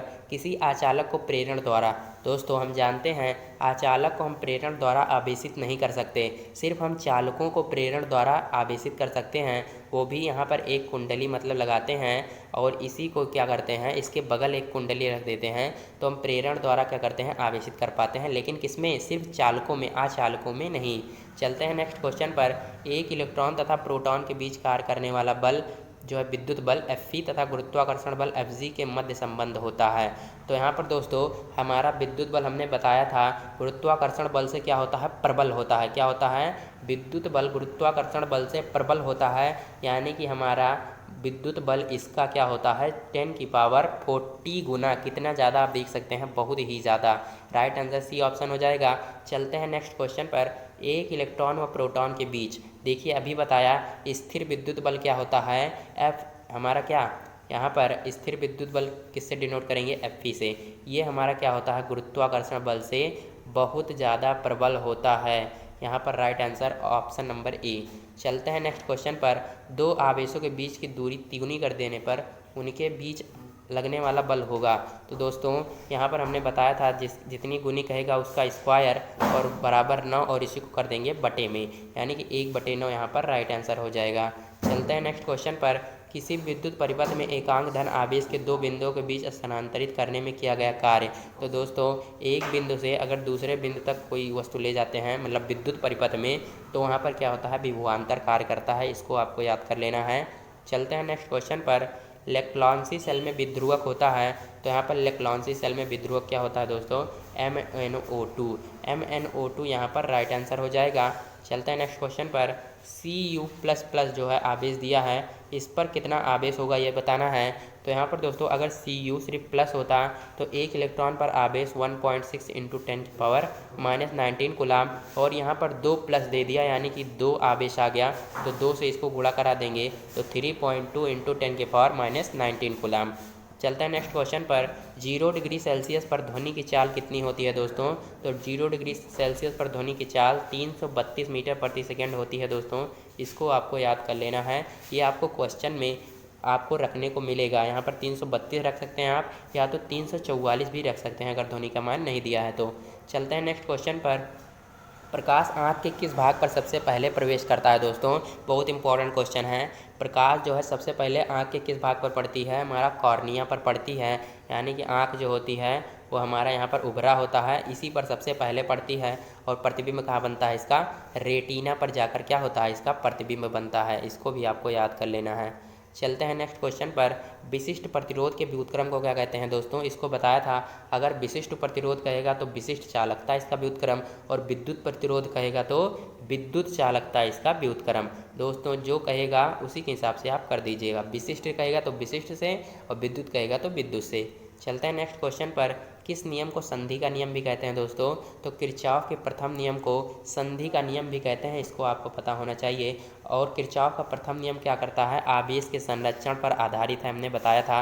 अगर प्रथम कहेगा तो हमारा ए से आएगा, क्या, आवेश, यानी कि ए से आप याद कर सकते हैं, ए हमारा सबसे पहले आता है अल्फ़ाबेट में। ये हमारा किरचॉफ का प्रथम नियम। और दूसरा कौन सा था दोस्तों, हमारा ये आवेश का मतलब आवेश संरक्षण का जो नियम हो जाएगा प्रथम नियम। और दूसरा क्या था हमारा, दूसरा आप कमेंट बॉक्स में लिख दीजिएगा, याद नहीं आ रहा है। अब चलते हैं नेक्स्ट क्वेश्चन पर। नेक्स्ट देखिए, दूसरा हमारा ऊर्जा संरक्षण का नियम था, याद आ गया, ऊर्जा संरक्षण वहाँ पर राइट आंसर हो जाएगा। गोबर गैस में मीथेन की प्रतिशत मात्रा कितनी होती है दोस्तों, गोबर गैस में मीथेन यानी कि CH4 की प्रतिशत मात्रा 55 होती है, इसको आपको याद कर लेना है। चलते हैं नेक्स्ट क्वेश्चन पर। पेट्रोल की गुणवत्ता को किस संख्या द्वारा मापा जाता है दोस्तों, तो पेट्रोल की गुणवत्ता को ऑक्टेन संख्या द्वारा मापा जाता है, इसको आपको याद कर लेना है। अब चलते हैं नेक्स्ट क्वेश्चन पर। यदि 5 प्रतिरोध जिनके मान दोस्तों दिए गए हैं श्रेणी क्रम में संयोजित हैं, तो दोस्तों श्रेणी क्रम में संयोजित हैं तो R बराबर लिख लेंगे 1/5 + 1/5 + 1/5। देखिए इसमें पलटेगा नहीं, ये हम जैसे दिया है उसी को उसी श्रेणी क्रम में लिख रहे हैं। और कितना दिया है दोस्तों, 5 प्रतिरोध हैं, तो पाँचों को जोड़ लेंगे तो क्या हो जाएगा, 5/5, 5 से 5 काट देंगे तो हमारा क्या आ जाएगा, 1 ओम। आशा करता हूँ आपको समझ में आ गया होगा। अब चलते हैं नेक्स्ट क्वेश्चन पर। किरचॉफ का प्रथम नियम आधारित है, देखिए अभी बताया किरचॉफ का प्रथम नियम आवेश संरक्षण पर और द्वितीय नियम ऊर्जा संरक्षण पर। और ऊर्जा संरक्षण पर एक और नियम भी आधारित है दोस्तों, लेंज का नियम। लेंज का नियम भी क्या होता है, ऊर्जा संरक्षण पर ही आधारित होता है। अब चलते हैं नेक्स्ट क्वेश्चन पर। बल्ब में उपयुक्त तंतु कितने डिग्री सेल्सियस पर वाष्पित होने लगता है, तो यहाँ पर 2100 डिग्री सेल्सियस यहाँ पर राइट आंसर हो जाएगा। अब चलते हैं नेक्स्ट क्वेश्चन पर। विद्युत ऊर्जा नापने का यंत्र है, तो यहाँ पर वाट घंटा मीटर जो हो जाएगा इसका राइट आंसर हो जाएगा। अब चलते हैं नेक्स्ट क्वेश्चन पर। एक पावर स्टेशन की शक्ति जो है 200 मेगावाट है, इसके द्वारा प्रतिदिन उत्पन्न वैद्युत ऊर्जा यानी कि यूनिटों की संख्या दोस्तों, तो यूनिटों की संख्या बराबर वाट गुणे घंटा, यानी कि 200 वाट दिया है, 200 मेगावाट गुणे घंटा, यानी कि एक दिन में कितना घंटा होता है, 24 दिन, मतलब 24 घंटे। और इसको जब गुणा करा देंगे तो क्या हो जाएगा, 24 दूना 4800 मेगावाट घंटा इसका राइट आंसर हो जाएगा दोस्तों। और एक क्वेश्चन पूछता है कि भारत में जो है विद्युत ऊर्जा का उत्पादन कितनी आवृत्ति पर होता है, तो 50 हर्ट्ज की आवृत्ति पर। और हमारे घरों में जो वोल्टेज आता है दोस्तों वो 220 से 240 वोल्टेज भी होता है, इसको आपको पता होना चाहिए, दोनों क्वेश्चन इंपॉर्टेंट है। अब चलते हैं नेक्स्ट क्वेश्चन पर। बल्ब में प्रयुक्त की जाने वाली गैस है दोस्तों, नाइट्रोजन भी होती है और क्या होता है, आर्गन गैस भी हमारी बल्ब में प्रयुक्त होती है। दोनों आपको ऑप्शन में मिल सकता है, तो दोनों में से जो मिलेगा उसको राइट कर दीजिएगा। चलते हैं नेक्स्ट क्वेश्चन पर। लौह चुंबकीय पदार्थ है दोस्तों, लौह मतलब हमारा लोहा मतलब है, और हमारा Fe जानते हैं हम, Fe3O4, ये हमारा फेरस यानी कि लोहे का ही ऑक्साइड है, तो यहाँ पर Fe3O4 यहाँ पर राइट आंसर हो जाएगा। चलते हैं नेक्स्ट क्वेश्चन पर। फ्लेमिंग के दाहिने हाथ का नियम प्रदान करता है दोस्तों, हमने ट्रिक बताई थी, हाथ जो है, हाथ से हम दिशा ही बता सकते हैं कि यहाँ पर कोई वस्तु है, हाथ से क्या करेंगे, दिशा ही बता सकते हैं, इसका भार नहीं बता सकते, परिमाण यहाँ पर, यानी कि दिशा यहाँ पर राइट आंसर हो जाएगा, ट्रिक से आप समझ सकते हैं। चलते हैं नेक्स्ट क्वेश्चन पर। 1 न्यूटन प्रति एम्पियर मीटर बराबर है, देखिए 1 न्यूटन प्रति एम्पियर मीटर को क्या कहते हैं, एक टेस्ला भी कहते हैं, क्या, एक टेस्ला भी कहते हैं। और एक टेस्ला बराबर होता है 10⁴ गॉस, बहुत इंपॉर्टेंट, यहाँ पर गाउस भी मिल सकता है आपको, 10⁴ गाउस या फिर गॉस, इसको आपको याद कर लेना है, बहुत ही ज़्यादा इंपॉर्टेंट है। चलते हैं नेक्स्ट क्वेश्चन पर। विद्युत मोटर में रूपांतरण होता है दोस्तों, विद्युत मोटर में हमारा क्या होता है, यांत्रिक ऊर्जा, सॉरी यहाँ पर विद्युत मोटर में हमारा विद्युत ऊर्जा का यांत्रिक ऊर्जा में रूपांतरण होता है, विद्युत ऊर्जा का क्या होता है, यांत्रिक ऊर्जा में रूपांतरण होता है, यही हमारा राइट आंसर हो जाएगा। चलते हैं नेक्स्ट क्वेश्चन पर। एक धारावाहिक कुंडली के केंद्र पर उत्पन्न चुंबकीय क्षेत्र होता है दोस्तों, तो हम जानते हैं जो धारावाहिक कुंडली होती है इसके केंद्र पर चुंबकीय क्षेत्र ऊपर की ओर कार्य करता है, क्या करता है, ऊपर की ओर मतलब तल के लंबवत, यहाँ पर राइट आंसर हो जाएगा। चलते हैं नेक्स्ट क्वेश्चन पर। निलंबित कुंडली धारा मापी में धारा मापी जा सकती है, तो यहाँ पर 10 की पावर -9 एम्पियर यहाँ पर राइट आंसर हो जाएगा। बहुत इंपॉर्टेंट क्वेश्चन है, इसको भी आपको याद कर लेना है। चलते हैं नेक्स्ट क्वेश्चन पर। एक चालक के चारों ओर जिसमें विद्युत धारा जो है बह रही है, चुंबकीय क्षेत्र स्थापित हो जाता है, या किस वैज्ञानिक ने बताया? तो दोस्तों अगर विद्युत धारा किसी चालक के चारों ओर बह रही हो तो उसमें जो चुंबकीय क्षेत्र स्थापित हो जाता है, ये हमारा बताया ओरस्टेड साहब ने। ओरस्टेड यहाँ पर राइट आंसर हो जाएगा। अब चलते हैं नेक्स्ट क्वेश्चन पर। चुंबकीय प्रेरण की खोज किसने की थी? ये तो बहुत ईजी है और कई बार परीक्षा में पूछा गया है। फैराडे इसका राइट आंसर हो जाएगा, चुंबकीय प्रेरण की खोज। और देखिए एक क्वेश्चन पूछता है ट्रांसफार्मर किस पर कार्य करता है? तो ट्रांसफार्मर हमारा अन्योन्य प्रेरण पर कार्य करता है, इसको भी आपको याद करना है दोस्तों। ये क्वेश्चन भी परीक्षा में पूछा जाता है। अब चलते हैं नेक्स्ट क्वेश्चन पर। एक चौक कुंडली क्या करती है दोस्तों? तो एक चौक कुंडली हमारा प्रत्यावर्ती धारा यानी कि अल्टरनेटिव करंट का मान घटाती है। चौक से आप समझ सकते हैं कोई चीज़ चौक ले रही है यानी कि वो घटा रही है किसी चीज़ को, यानी कि प्रत्यावर्ती धारा का मान घटाती है, इसका राइट आंसर हो जाएगा। तो जो भी नए बच्चे थे एक बार जो है चैनल को सब्सक्राइब और लाइक कर लेंगे, क्योंकि यहाँ पर 200 क्वेश्चन जो है कंप्लीट हो चुके हैं। तो लाइक और शेयर ठोक दीजिए, महाकाल का लाइक और शेयर ठोक दीजिए। 5000 लौटे दिख जाना चाहिए। ये 4000 के लिए मैं यहाँ पे नहीं खड़ा हूँ, पूरा साल मेहनत करता हूँ आपके लिए बेटा। ऐसा नहीं चलेगा, ऐसा नहीं चलेगा। लाइक ठोकी दबा के, लाइक ठोकिए। यहाँ पे देखिए ऐसा क्वेश्चन चुटकी बजाते। तो देखिए हमारा 201 नंबर प्रश्न है। यहाँ पर देखिए, यहाँ पर हमने क्वेश्चन नंबर सही से नहीं डाला है, तो 201 से यहाँ पर स्टार्ट कर रहे हैं। केमिस्ट्री की उत्पत्ति कैम शब्द से हुई, जो कि प्राचीन नाम है दोस्तों। तो केमिस्ट्री से आप देख सकते हैं मिस्ट्री आ रहा है, और मिस्ट्री से आप याद कर सकते हैं मिस्र, इसको तो हमने उसको बताया था ट्रिक से। तो मिस्र यहाँ पर राइट आंसर हो जाएगा। अब चलते हैं नेक्स्ट क्वेश्चन पर। निम्न में से कार्बनिक यौगिक है दोस्तों। तो कार्बनिक यौगिक जिसमें C यानी कि कार्बन और हाइड्रोजन दोनों मौजूद हो, वही हमारा कार्बनिक यौगिक कहलाता है। तो CH4 हमारा राइट आंसर हो जाएगा। अब चलते हैं नेक्स्ट क्वेश्चन पर। जब बर्फ़ पिघलती है तो अणुओं की स्थितिज ऊर्जा, तो देखिए अणुओं की स्थितिज ऊर्जा क्या होती है? घटती जाती है। अब चलते हैं नेक्स्ट क्वेश्चन पर। निम्नलिखित में से कौन सा रासायनिक परिवर्तन नहीं है? तो दोस्तों रासायनिक परिवर्तन, देखिए भौतिक परिवर्तन यानी कि इसमें पूछ रहा है कौन सा रासायनिक परिवर्तन नहीं है, यानी कि नहीं है तो भौतिक परिवर्तन कौन सा है? तो वाष्प का बनना हमने बताया था तभी, उसमें क्या था? जल जो है परत पर ऊपर चिपक रहा था, फिर से हम जल प्राप्त कर रहे थे, यानी कि वाष्प का बनना भौतिक परिवर्तन होता है, और या फिर इसे कह सकते हैं रासायनिक परिवर्तन नहीं है, यानी कि राइट आंसर C ऑप्शन हो जाएगा। चलते हैं नेक्स्ट क्वेश्चन पर। जिस ताप पर द्रव का वाष्प दाब वायुमंडलीय दाब के बराबर हो जाता है, उस ताप को कहते हैं। तो दोस्तों उस ताप को क्या कहते हैं? क्वथनांक कहते हैं। और क्वथनांक की बात करें तो अगर जल में अशुद्धियों को बढ़ा देंगे, जल में अशुद्धियों को अगर बढ़ा देंगे तो क्या हो जाएगा? क्वथनांक भी बढ़ जाएगा। इसको भी आपको याद कर लेना है, क्वथनांक भी क्या होगा? बढ़ जाएगा। अब चलते हैं नेक्स्ट क्वेश्चन पर। क्रिस्टलीय ठोस है, तो दोस्तों क्रिस्टल के फॉर्म में क्या होता है? क्रिस्टल हमारा आप देख सकते हैं चीनी जो होती है वो क्रिस्टल के फॉर्म में छोटी छोटी होती है, जिसे हम शक्कर या फिर शर्करा कहते हैं। अब देखिए यही हमारा राइट आंसर हो जाएगा। चलते हैं नेक्स्ट क्वेश्चन पर। जल में मतलब घुलनशील अशुद्धियाँ क्या करती हैं दोस्तों? इसको अभी बताया। क्वथनांक को क्या करती हैं? बढ़ा देती हैं। इसको आपको याद कर लेना है, मोस्ट इंपॉर्टेंट क्वेश्चन है। चलते हैं नेक्स्ट क्वेश्चन पर। चेचक के टीके के आविष्कारक कौन है? तो चेचक के टीके के आविष्कारक हमारे एडवर्ड जेनर यहाँ पर राइट आंसर हो जाएगा। चलते हैं नेक्स्ट क्वेश्चन पर। व्युत्क्रम अनुपात के नियम का प्रतिपादन किया था, तो एक बार ट्रिक को दोहराते हैं दोस्तों। हमने याद क्या कराया था? स्प्रे गुड ब्यूरी यहाँ पर याद कराया था। इससे हो जाएगा स्थिर अनुपात का नियम, और प्रा से हो जाएगा प्राउस्ट ने दिया था, और गु से यहाँ पर गुणित अनुपात का नियम डा से डाल्टन ने दिया था।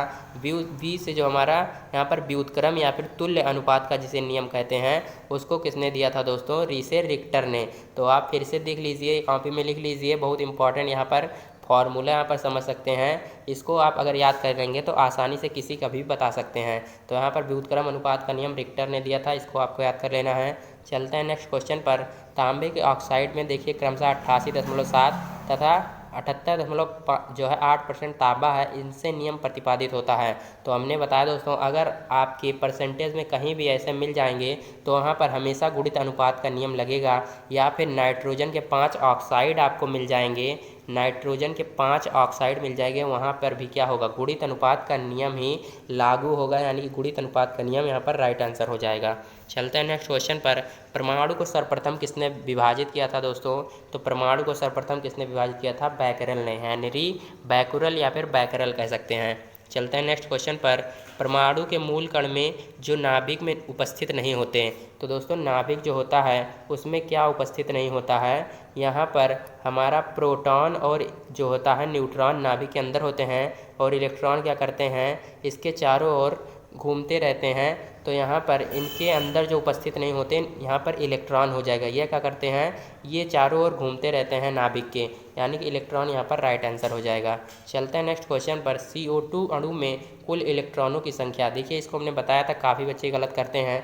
यहाँ पर अणु की संख्या पूछा है, इलेक्ट्रॉनों की संख्या, तो यहाँ पर वो क्या करते हैं, भार निकालने लगते हैं। मतलब C का भार लिखते हैं 12 और O का लिखते हैं 16 दूना 32 और लगा देते हैं 32 12 44, जबकि ये गलत होता है। यहाँ पर इलेक्ट्रॉन की संख्या पूछा है, यानी कि आपको परमाणु क्रमांक को ऐड कर देना है बस। कार्बन का परमाणु क्रमांक 6 और ऑक्सीजन का होता है 8 और 2 इसके अणु है, तो 8 दूनी 16 हो जाएगा। तो 16 6 हमारा क्या हो जाएगा दोस्तों, 22 हो जाएगा। तो ध्यान से इस क्वेश्चन को करिएगा, यहाँ पर राइट आंसर बी ऑप्शन हो जाएगा। चलते हैं नेक्स्ट क्वेश्चन पर। निम्न में से किसी एक तत्व की सामान्य संयोजकता 2 है, उनका परमाणु क्रमांक होगा। तो दोस्तों अगर आप पहले इन्हीं से देख लीजिए, जैसे 12 दिया है तो इसको तोड़ेंगे, किस में टूटेगा, 2 8 2 में। इसी में सामान्य संयोजकता क्या आ रही है, 2 आ रही है, तो आगे जाने की ज़रूरत ही नहीं है, यहाँ पर 12 ही इसका राइट आंसर हो जाएगा। चलते हैं नेक्स्ट क्वेश्चन पर। न्यूट्रॉन पर आवेश होता है दोस्तों, तो न्यूट्रॉन पर हमारा कौन सा आवेश होता है, उदासीन होता है न्यूट्रॉन, इसको हमने बताया था। इसका राइट आंसर सी ऑप्शन हो जाएगा। चलते हैं नेक्स्ट क्वेश्चन पर। न्यूट्रॉन किसे छोड़कर सभी परमाणुओं में उपस्थित होते हैं, तो यहाँ पर क्या हो जाएगा दोस्तों, हाइड्रोजन हो जाएगा। कैसे हो जाएगा, देखिए हाइड्रोजन का परमाणु क्रमांक 1 और हाइड्रोजन का अणु भार भी 1। अगर न्यूट्रॉनों की संख्या यहाँ पर निकालते हैं, क्या होता है, द्रव्यमान संख्या बराबर यहाँ पर प्रोटॉनों की संख्या प्लस न्यूट्रॉनों की संख्या। तो न्यूट्रॉन हमारा क्या हो जाएगा, 1 - 1 बराबर 0, यानी कि हाइड्रोजन के परमाणु में न्यूट्रॉन उपस्थित नहीं होते हैं, आप देख सकते हैं। अब चलते हैं नेक्स्ट क्वेश्चन पर। नाभिकीय जो रिएक्टर में नियंत्रक छड़ें किसकी बनी होती हैं दोस्तों, नियंत्रक छड़ें हमारी कैडमियम की बनी होती है, इसको आपको याद कर लेना है। और यहाँ पर विमंदक जो होता है दोस्तों, एक विमंदक का पूछता है, तो ग्रेफाइट जो होती है दोस्तों नाभिकीय रिएक्टर में विमंदक के रूप में कार्य करती है। चलते हैं नेक्स्ट क्वेश्चन पर। सॉरी दोस्तों, यहाँ पर देखिए परमाणु भट्टी कह रहा है, परमाणु भट्टी में ग्रेफाइट कार्य करता है, तो वो देखिए सही है, ग्रेफाइट यहाँ पर विमंदक के रूप में कार्य करता है, इसका राइट आंसर हो जाएगा। चलते हैं नेक्स्ट क्वेश्चन पर। परमाणु बम निम्न में से किस सिद्धांत पर आधारित है, तो दोस्तों इसकी ट्रिक जो है, अगर आप देखेंगे जो वहाँ पर आप देखेंगे कि जो नागासाकी पर बम गिरा था वो कैसे गिरा था, वहाँ जब गिरा था तो मिट्टी क्या हो गई थी, खंड खंड हो गई थी। क्या हो गई थी, खंड खंड। जब परमाणु बम गिरा तो खंड खंड हो गई थी, यानी कि नाभिकीय विखंडन क्या हो जाएगा, इसका राइट आंसर हो जाएगा। इसको आप ट्रिक से याद कर सकते हैं। चलते हैं नेक्स्ट क्वेश्चन पर। किस कण का उत्सर्जन होने पर द्रव्यमान संख्या तथा परमाणु क्रमांक अपरिवर्तित रहते हैं दोस्तों, तो अल्फा कण जो हो जाएगा, इसका राइट आंसर हो जाएगा। अल्फा कण में क्या होता है कि द्रव्यमान संख्या और परमाणु क्रमांक में कोई परिवर्तन नहीं होता है। चलते हैं नेक्स्ट क्वेश्चन पर। अमोनिया से अमोनियम आयन बनने में NH3 तथा H के बीच बनने वाला बंध क्या होता है दोस्तों, उप सहसंयोजी बंध होता है। बहुत इंपॉर्टेंट क्वेश्चन है, क्योंकि यही वाला पूछता है उप सहसंयोजी बंध के लिए। चलते हैं नेक्स्ट क्वेश्चन पर। सोडियम क्लोराइड में बंध होता है, इसको बता दिया है। सोडियम क्लोराइड में हमारा वैद्युत सहसंयोजक बंध पाया जाता है। चलते हैं नेक्स्ट क्वेश्चन पर। एक तत्व का परमाणु भार जो है 24 है तथा इसके नाभिक में 12 न्यूट्रॉन हैं, इसकी संयोजकता। देखिए संयोजकता ज्ञात करने के लिए सबसे पहले आपको परमाणु क्रमांक पता होना चाहिए। तो यहाँ पर हमारा परमाणु भार बराबर होता है प्रोटॉनों की संख्या प्लस न्यूट्रॉनों की संख्या। तो प्रोटॉनों की संख्या यानी कि परमाणु क्रमांक, तो देखिए प्रोटॉनों की संख्या मान लीजिए P प्लस न्यूट्रॉनों की संख्या। न्यूट्रॉन की संख्या कितना दिया है, 12, तो यहाँ पर 12 लिख लेते हैं डायरेक्ट 12। तो यहाँ पर प्रोटॉनों की संख्या क्या हो जाएगी, 24 - 12, यानी कि परमाणु क्रमांक या फिर प्रोटॉनों की संख्या हमारी 12 आ गई। अब 12 को हम क्या करेंगे, इसकी संयोजकता ज्ञात कर लेंगे, 2, 8, 2। तो यहाँ पर 2 इसकी संयोजकता आ गई, यानी कि राइट आंसर क्या हो जाएगा, ऑप्शन नंबर ए। चलते हैं नेक्स्ट क्वेश्चन पर। CA3PO4 में कैल्शियम की संयोजकता दोस्तों, तो इस प्रकार के लिए क्या होता है, ऐसे दिया रहता है। तो जो यहाँ पर अगर मान लीजिए ये जो होगा 4 ये इसकी संयोजकता होगी और ये जो 3 होगा इसकी संयोजकता होगी। तो Ca की संयोजकता ये वाली हो जाएगी दोस्तों 4। आप इससे आसानी से कर सकते हैं, 4 यहाँ पर राइट आंसर हो जाएगा। चलते हैं नेक्स्ट क्वेश्चन पर। N2O5 में नाइट्रोजन की संयोजकता देखिए, ये भी उसी प्रकार N2O5। तो यहाँ पर 5 जो है दोस्तों नाइट्रोजन की संयोजकता होती है और 2 जो है ऑक्सीजन की। तो नाइट्रोजन की संयोजकता पूछ रहा है तो हमारा क्या हो जाएगा 5। यहाँ पर राइट आंसर 5 हो जाएगा। चलते हैं नेक्स्ट क्वेश्चन पर। जिस रासायनिक अभिक्रिया में कोई यौगिक गर्म किए जाने पर 2 या 2 से अधिक भागों में टूट जाती है वह कहलाती है। तो दोस्तों अगर कोई चीज़ को गर्म करेंगे तो क्या करेंगे, ऊष्मा देंगे और ऊष्मीय वियोजन इसका राइट आंसर हो जाएगा। ऊष्मीय वियोजन इसका करेक्ट ऑप्शन हो जाएगा। चलते हैं नेक्स्ट क्वेश्चन पर। ओस्टवाल्ड विधि से नाइट्रिक अम्ल बनाने में उत्प्रेरक प्रयुक्त होता है, तो इसको बताया हमारा प्लेटिनम होता है। पीटी क्या होता है, प्लेटिनम। यहाँ पर राइट आंसर हो जाएगा। और दोस्तों अगर अमोनिया में मान लीजिए अमोनिया को बनाने में किसका प्रयोग होता है, किस उत्प्रेरक का, तो हमारा क्या होता है, लोहा होता है। लोहा यानी कि Fe। और क्या होता है, मॉलिब्डेनम। मॉलिब्डेनम यानी कि MO। इसको भी याद कर लेना है, अमोनिया के लिए ये पूछता है। चलते हैं नेक्स्ट क्वेश्चन पर। वनस्पति तेल से वनस्पति घी के निर्माण में निम्न में से किस उत्प्रेरक को प्रयोग में लाया जाता है, तो हमारा क्या हो जाएगा, निकेल। यानी कि निकेल जिसे कहते हैं, इसका प्रयोग किया जाता है वनस्पति तेल से वनस्पति घी के निर्माण में। चलते हैं नेक्स्ट क्वेश्चन पर। दूध से दही में परिवर्तन निम्न में से किस एंजाइम के कारण होता है, तो हमारा लैक्टेस एंजाइम क्या हो जाएगा, इसका राइट आंसर हो जाएगा। और अगर बात करें तभी हमने क्या बताया था, स्टार्च का माल्टोज में परिवर्तन किसके द्वारा होता है, इन्वर्टेज के द्वारा बताया था ट्रिक से। इन्वर्टेज यहाँ पर स्टार्च का माल्टोज से हो जाएगा और दूध से दही लैक्टेज हो जाएगा। चलते हैं नेक्स्ट क्वेश्चन पर। किस पदार्थ से धन विद्युतीय भाग, किसी पदार्थ से जो है धन विद्युतीय भाग का कम होना कहलाता है। यानी कि क्या हो रहा है दोस्तों, इलेक्ट्रॉन त्याग दे रहा है, यानी कि क्या हो रहा है, ऑक्सीकरण हो रहा है। इलेक्ट्रॉन त्याग कर वो क्या हो रहा है, धन विद्युतीय हो जा रहा है। तो इलेक्ट्रॉन त्यागना क्या कहलाता है, ऑक्सीकरण कहलाता है, ऑक्सीकरण। और ऑक्सीकरण को ही उपचयन कहते हैं। उपचयन यहाँ पर हो जाएगा दोस्तों, अपचयन नहीं लगाइएगा। उपचयन जो होता है ऑक्सीकरण होता है। चलते हैं नेक्स्ट क्वेश्चन पर। क्षारीय विलयन का pH मान होता है, तो अभी जो ट्रिक बताई थी यहाँ पर बीच वाला 7 उदासीन होता है, ये A इधर B, ये एसिड, ये हमारा बेस कह रहा है क्षारीय विलयन का। तो ये बेस हमारा इधर है, यानी कि 7 से क्या है, अधिक है। तो 7 से अधिक यहाँ पर राइट आंसर हो जाएगा। चलते हैं नेक्स्ट क्वेश्चन पर। एक जलीय विलयन का pH मान 5 दिया है, इसमें हाइड्रोजन आयन की सांद्रता, तो अभी बताया pH मान यहाँ पर 5 दिया है, तो हाइड्रोजन आयन की सांद्रता अगर निकालनी है, इसी को 10 की पावर में माइनस में कर दीजिए। 10 की पावर -5 क्या हो जाएगा, इसका राइट आंसर हो जाएगा। चलते हैं नेक्स्ट क्वेश्चन पर। नेक्स्ट क्वेश्चन क्या कह रहा है, आर्हेनियस सिद्धांत के अनुसार अम्लुए पदार्थ होते हैं। यहाँ पर जो जलीय विलयन में हाइड्रोजन आयन देते हैं, और अगर क्षार की बात करेंगे जो जलीय विलयन में हाइड्रोक्सिल आयन देते हैं। तो दोनों को आपको याद कर लेना है। चलते हैं नेक्स्ट क्वेश्चन पर। एक यौगिक का इसको करा दिया है, STP पर 22.4 लीटर SO2 का भार होगा।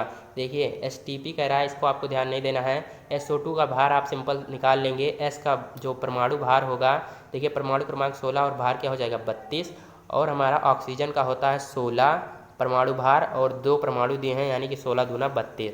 तो 32 हमारा क्या हो जाएगा 64, यानी कि right answer option number D हो जाएगा। चलते हैं नेक्स्ट क्वेश्चन पर। परमाणु भार का अंतर्राष्ट्रीय मानक है, तो परमाणु भार का अंतर्राष्ट्रीय मानक कार्बन 12 होता है दोस्तों।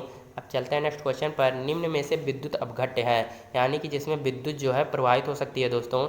हमारा चीनी में विद्युत प्रवाहित नहीं कर सकते, ना ही यूरिया में और ना ही ग्लूकोज में। यहाँ पर सोडियम सल्फेट इसका राइट आंसर हो जाएगा। अब चलते हैं दोस्तों नेक्स्ट क्वेश्चन पर। निम्न में से कौन विद्युत अनअपघट्य है, तो दोस्तों यानी कि जिसमें विद्युत प्रवाहित नहीं हो सकती। देखिए वहाँ पर यूरिया था और यूरिया ही यहाँ पर क्या हो जाएगा, राइट आंसर हो जाएगा। आपको क्या मिल सकता है, NH2CONH2 इसका फार्मूला होता है। ये भी कई बार परीक्षा में पूछा गया है, NH2CONH2। और जो होता है प्रयोगशाला में बनाया गया प्रथम कार्बनिक यौगिक यूरिया, इसको भी बताया है। अब चलते हैं नेक्स्ट क्वेश्चन पर। एक फैराडे विद्युत का मान कितना होता है, तो हमारा 96,500 कूलाम इसका राइट आंसर हो जाएगा। अब चलते हैं नेक्स्ट क्वेश्चन पर। किसी गैस के विसरण की दर निर्भर करती है, तो विसरण की दर हमने R1/R2 का फार्मूला क्या बताया था, √M2/M1। यहाँ पर M2/M1 क्या है दोस्तों, अणुभार ही तो है। तो यहाँ पर किस पर निर्भर करती है, अणुभार पर। और क्या निर्भर करती है, घनत्व पर भी निर्भर करती है। D2/D1 भी होता है, लेकिन ऑप्शन में नहीं दिया है।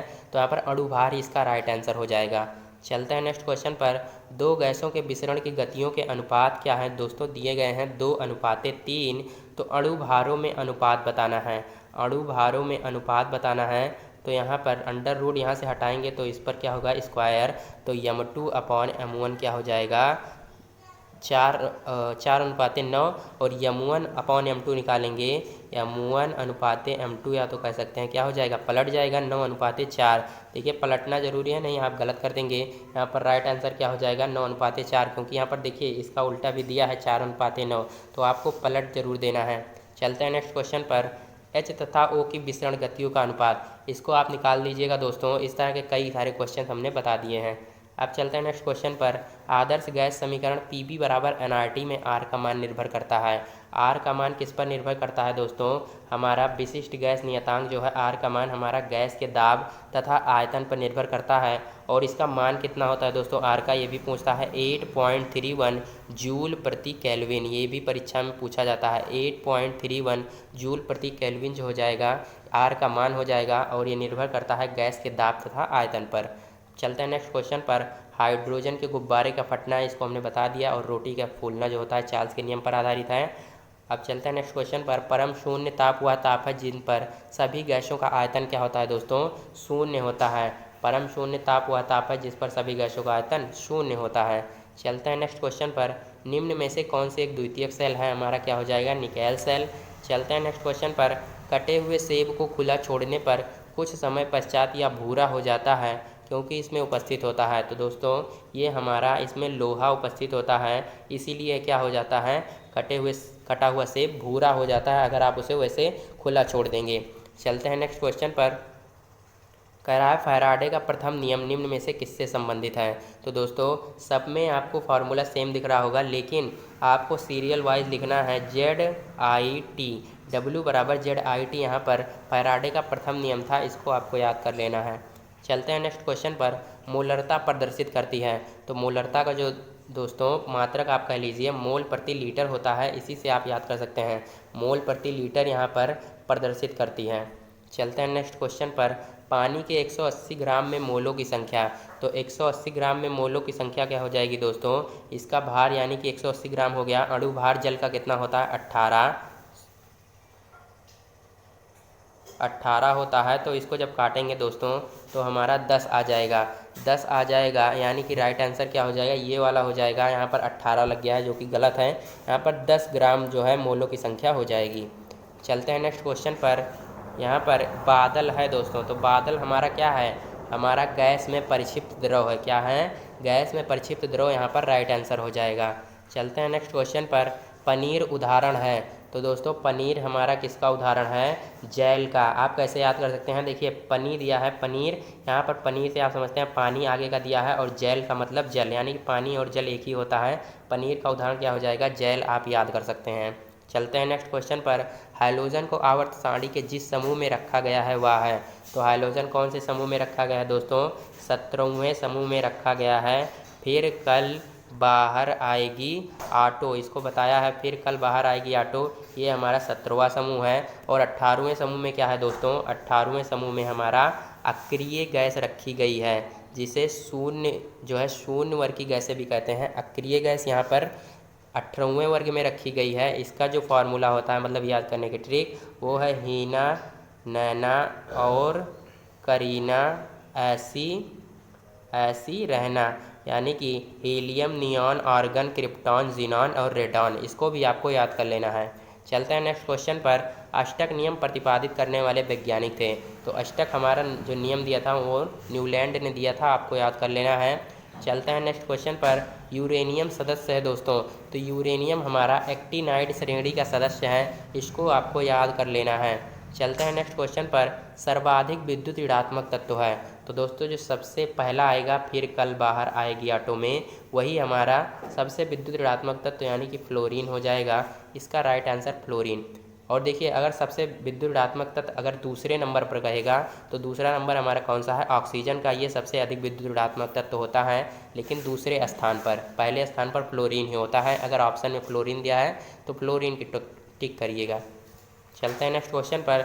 सबसे भारी धातु है, दोस्तों यहाँ पर इसका भार जो है निकिल का सबसे ज़्यादा है, तो यही तो सबसे भारी धातु है, क्योंकि Mg का 12 परमाणु क्रमांक, कैल्शियम का 20, सोडियम का 11 और निकिल का हमारा 28 परमाणु क्रमांक। तो 28 परमाणु क्रमांक है, इसका भार जो होता है लगभग दोगुना होता है। तो यहाँ पर लगभग 56 जाएगा, इन सबका 40, यहाँ पर 24, यहाँ पर 22, तो 56 जो हो जाएगा इसका राइट आंसर, यानी कि सबसे भारी धातु निकिल हो जाएगी।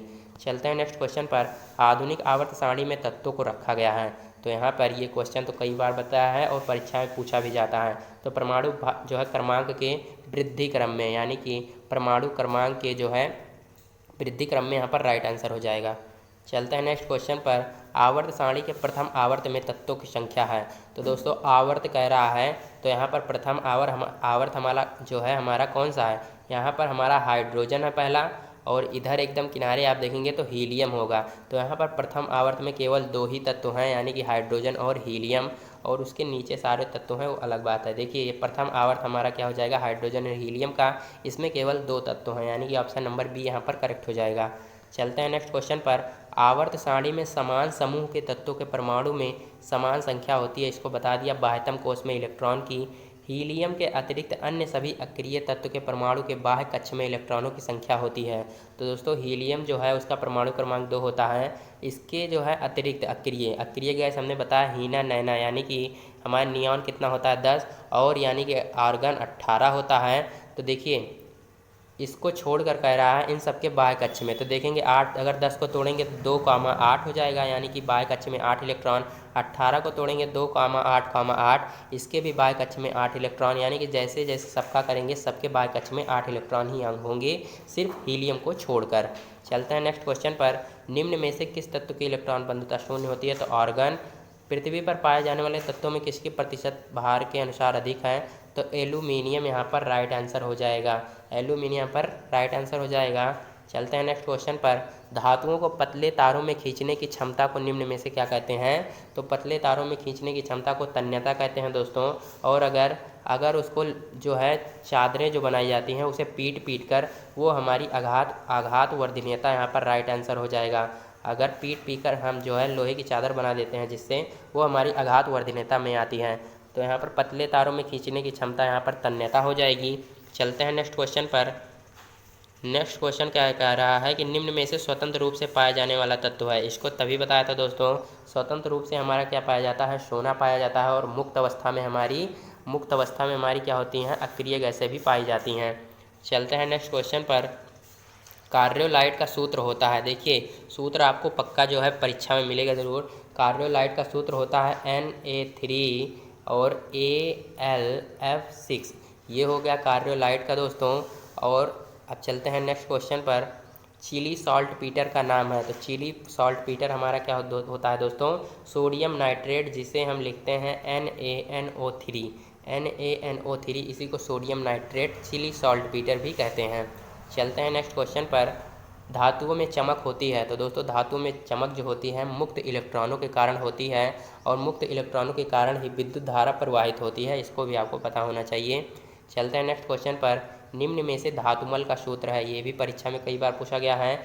CaSiO3 जो होता है धातुमल का सूत्र होता है, इसको आपको याद कर लेना है। चलते हैं नेक्स्ट क्वेश्चन पर। जल में घुलनशील भस्म को निम्न में से क्या कहते हैं दोस्तों, जल में घुलनशील भस्म को निम्न में से क्षार कहते हैं, इसको आपको याद कर लेना है।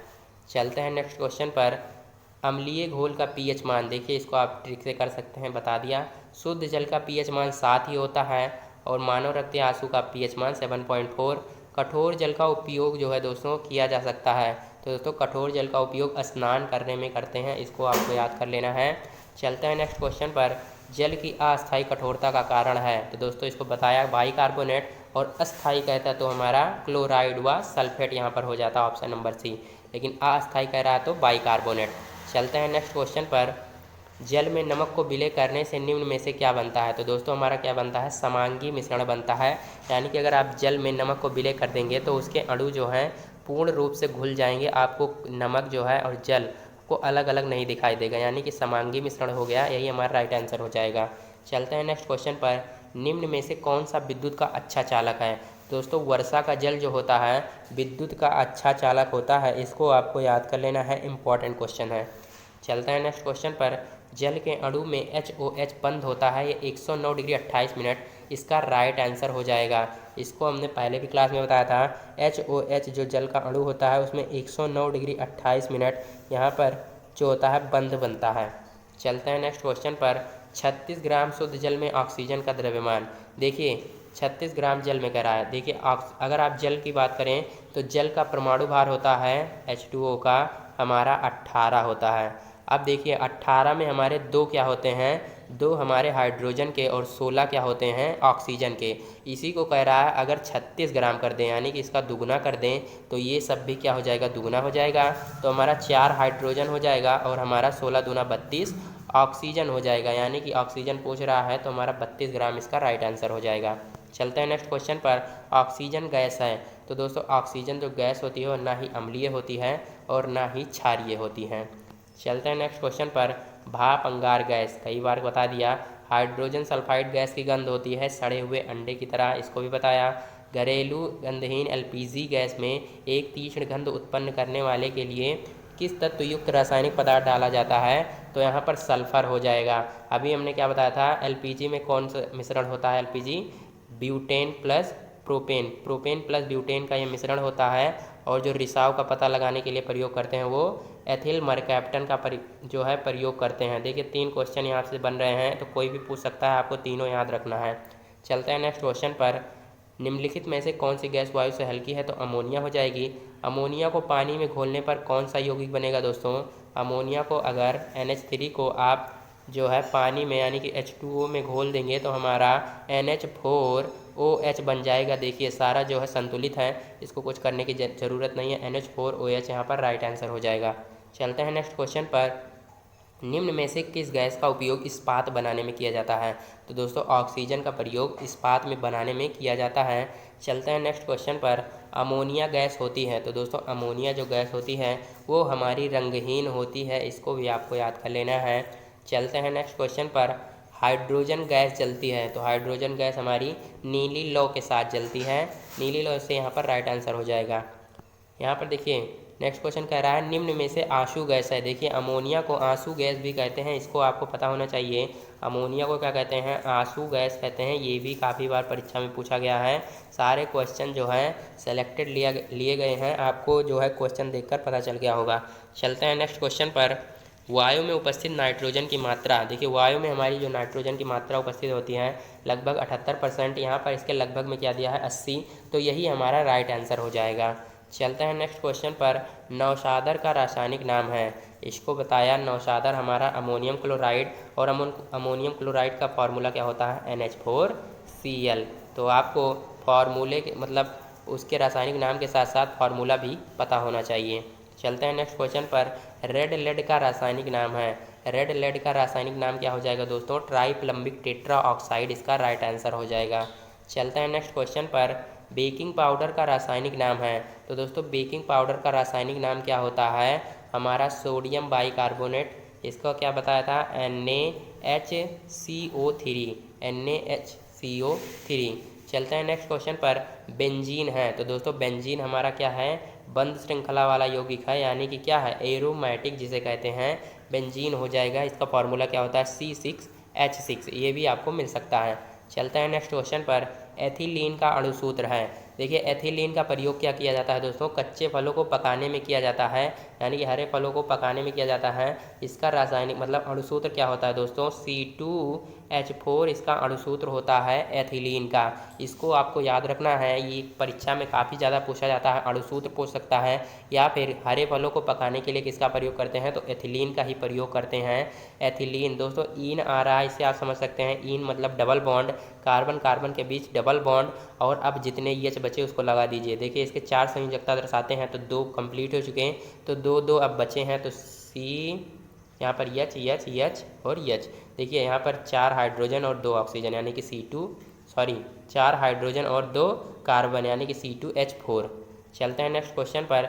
निम्न में से एल्कीनों का सामान्य सूत्र है, ये भी कई बार परीक्षा में पूछा गया है। एल्कीन और एल्केन और एल्काइन तीनों कोई भी पूछ सकता है। बताया था कि एल्केन कहेगा तो CnH2n+2 ये हो जाएगा, और एल्कीन कहेगा तो CnH2n, और अगर एल्काइन कहेगा तो हमारा CnH2n माइनस का 2। कोई भी परीक्षा में पूछ सकता है, तीनों याद रख लेना है दोस्तों, तीनों बहुत ही इंपॉर्टेंट है। चलते हैं नेक्स्ट क्वेश्चन पर। एल्कोहल श्रेणी का क्रियात्मक समूह है, तो एल्कोहल श्रेणी का क्रियात्मक समूह यहाँ पर OH है दोस्तों, और CHO क्या है दोस्तों, एल्डिहाइड समूह का है। क्या, एल्डिहाइड समूह का है। और COOH ये हमारा ओइक वाला है, और O हमारा क्या है दोस्तों, O हमारा यहाँ पर कीटोन वाला है। इसको आपको याद कर लेना है। चलते हैं नेक्स्ट क्वेश्चन पर। नेक्स्ट क्वेश्चन क्या कह रहा है, निम्नलिखित में से असंतृप्त यौगिक है। असंतृप्त दोस्तों यानी कि जिसमें डबल बॉन्ड या फिर ट्रिपल बॉन्ड पाए जाएं। देखिए संतृप्त में जो हमारा होता है उसमें कोई जो है डबल बॉन्ड या ट्रिपल बॉन्ड नहीं पाया जाता, लेकिन असंतृप्त में हमारा डबल बॉन्ड होना चाहिए या फिर 3 बंद इसके कार्बन के परमाणुओं के बीच होने चाहिए। तो C2H4 में हमने तभी देखा कि 2 बंद बन रहे थे, यानी कि यही हमारा राइट आंसर हो जाएगा। चलते हैं नेक्स्ट क्वेश्चन पर। हल्दी से भीगे कागज़ का रंग बोरिक अम्ल द्वारा हो जाता है।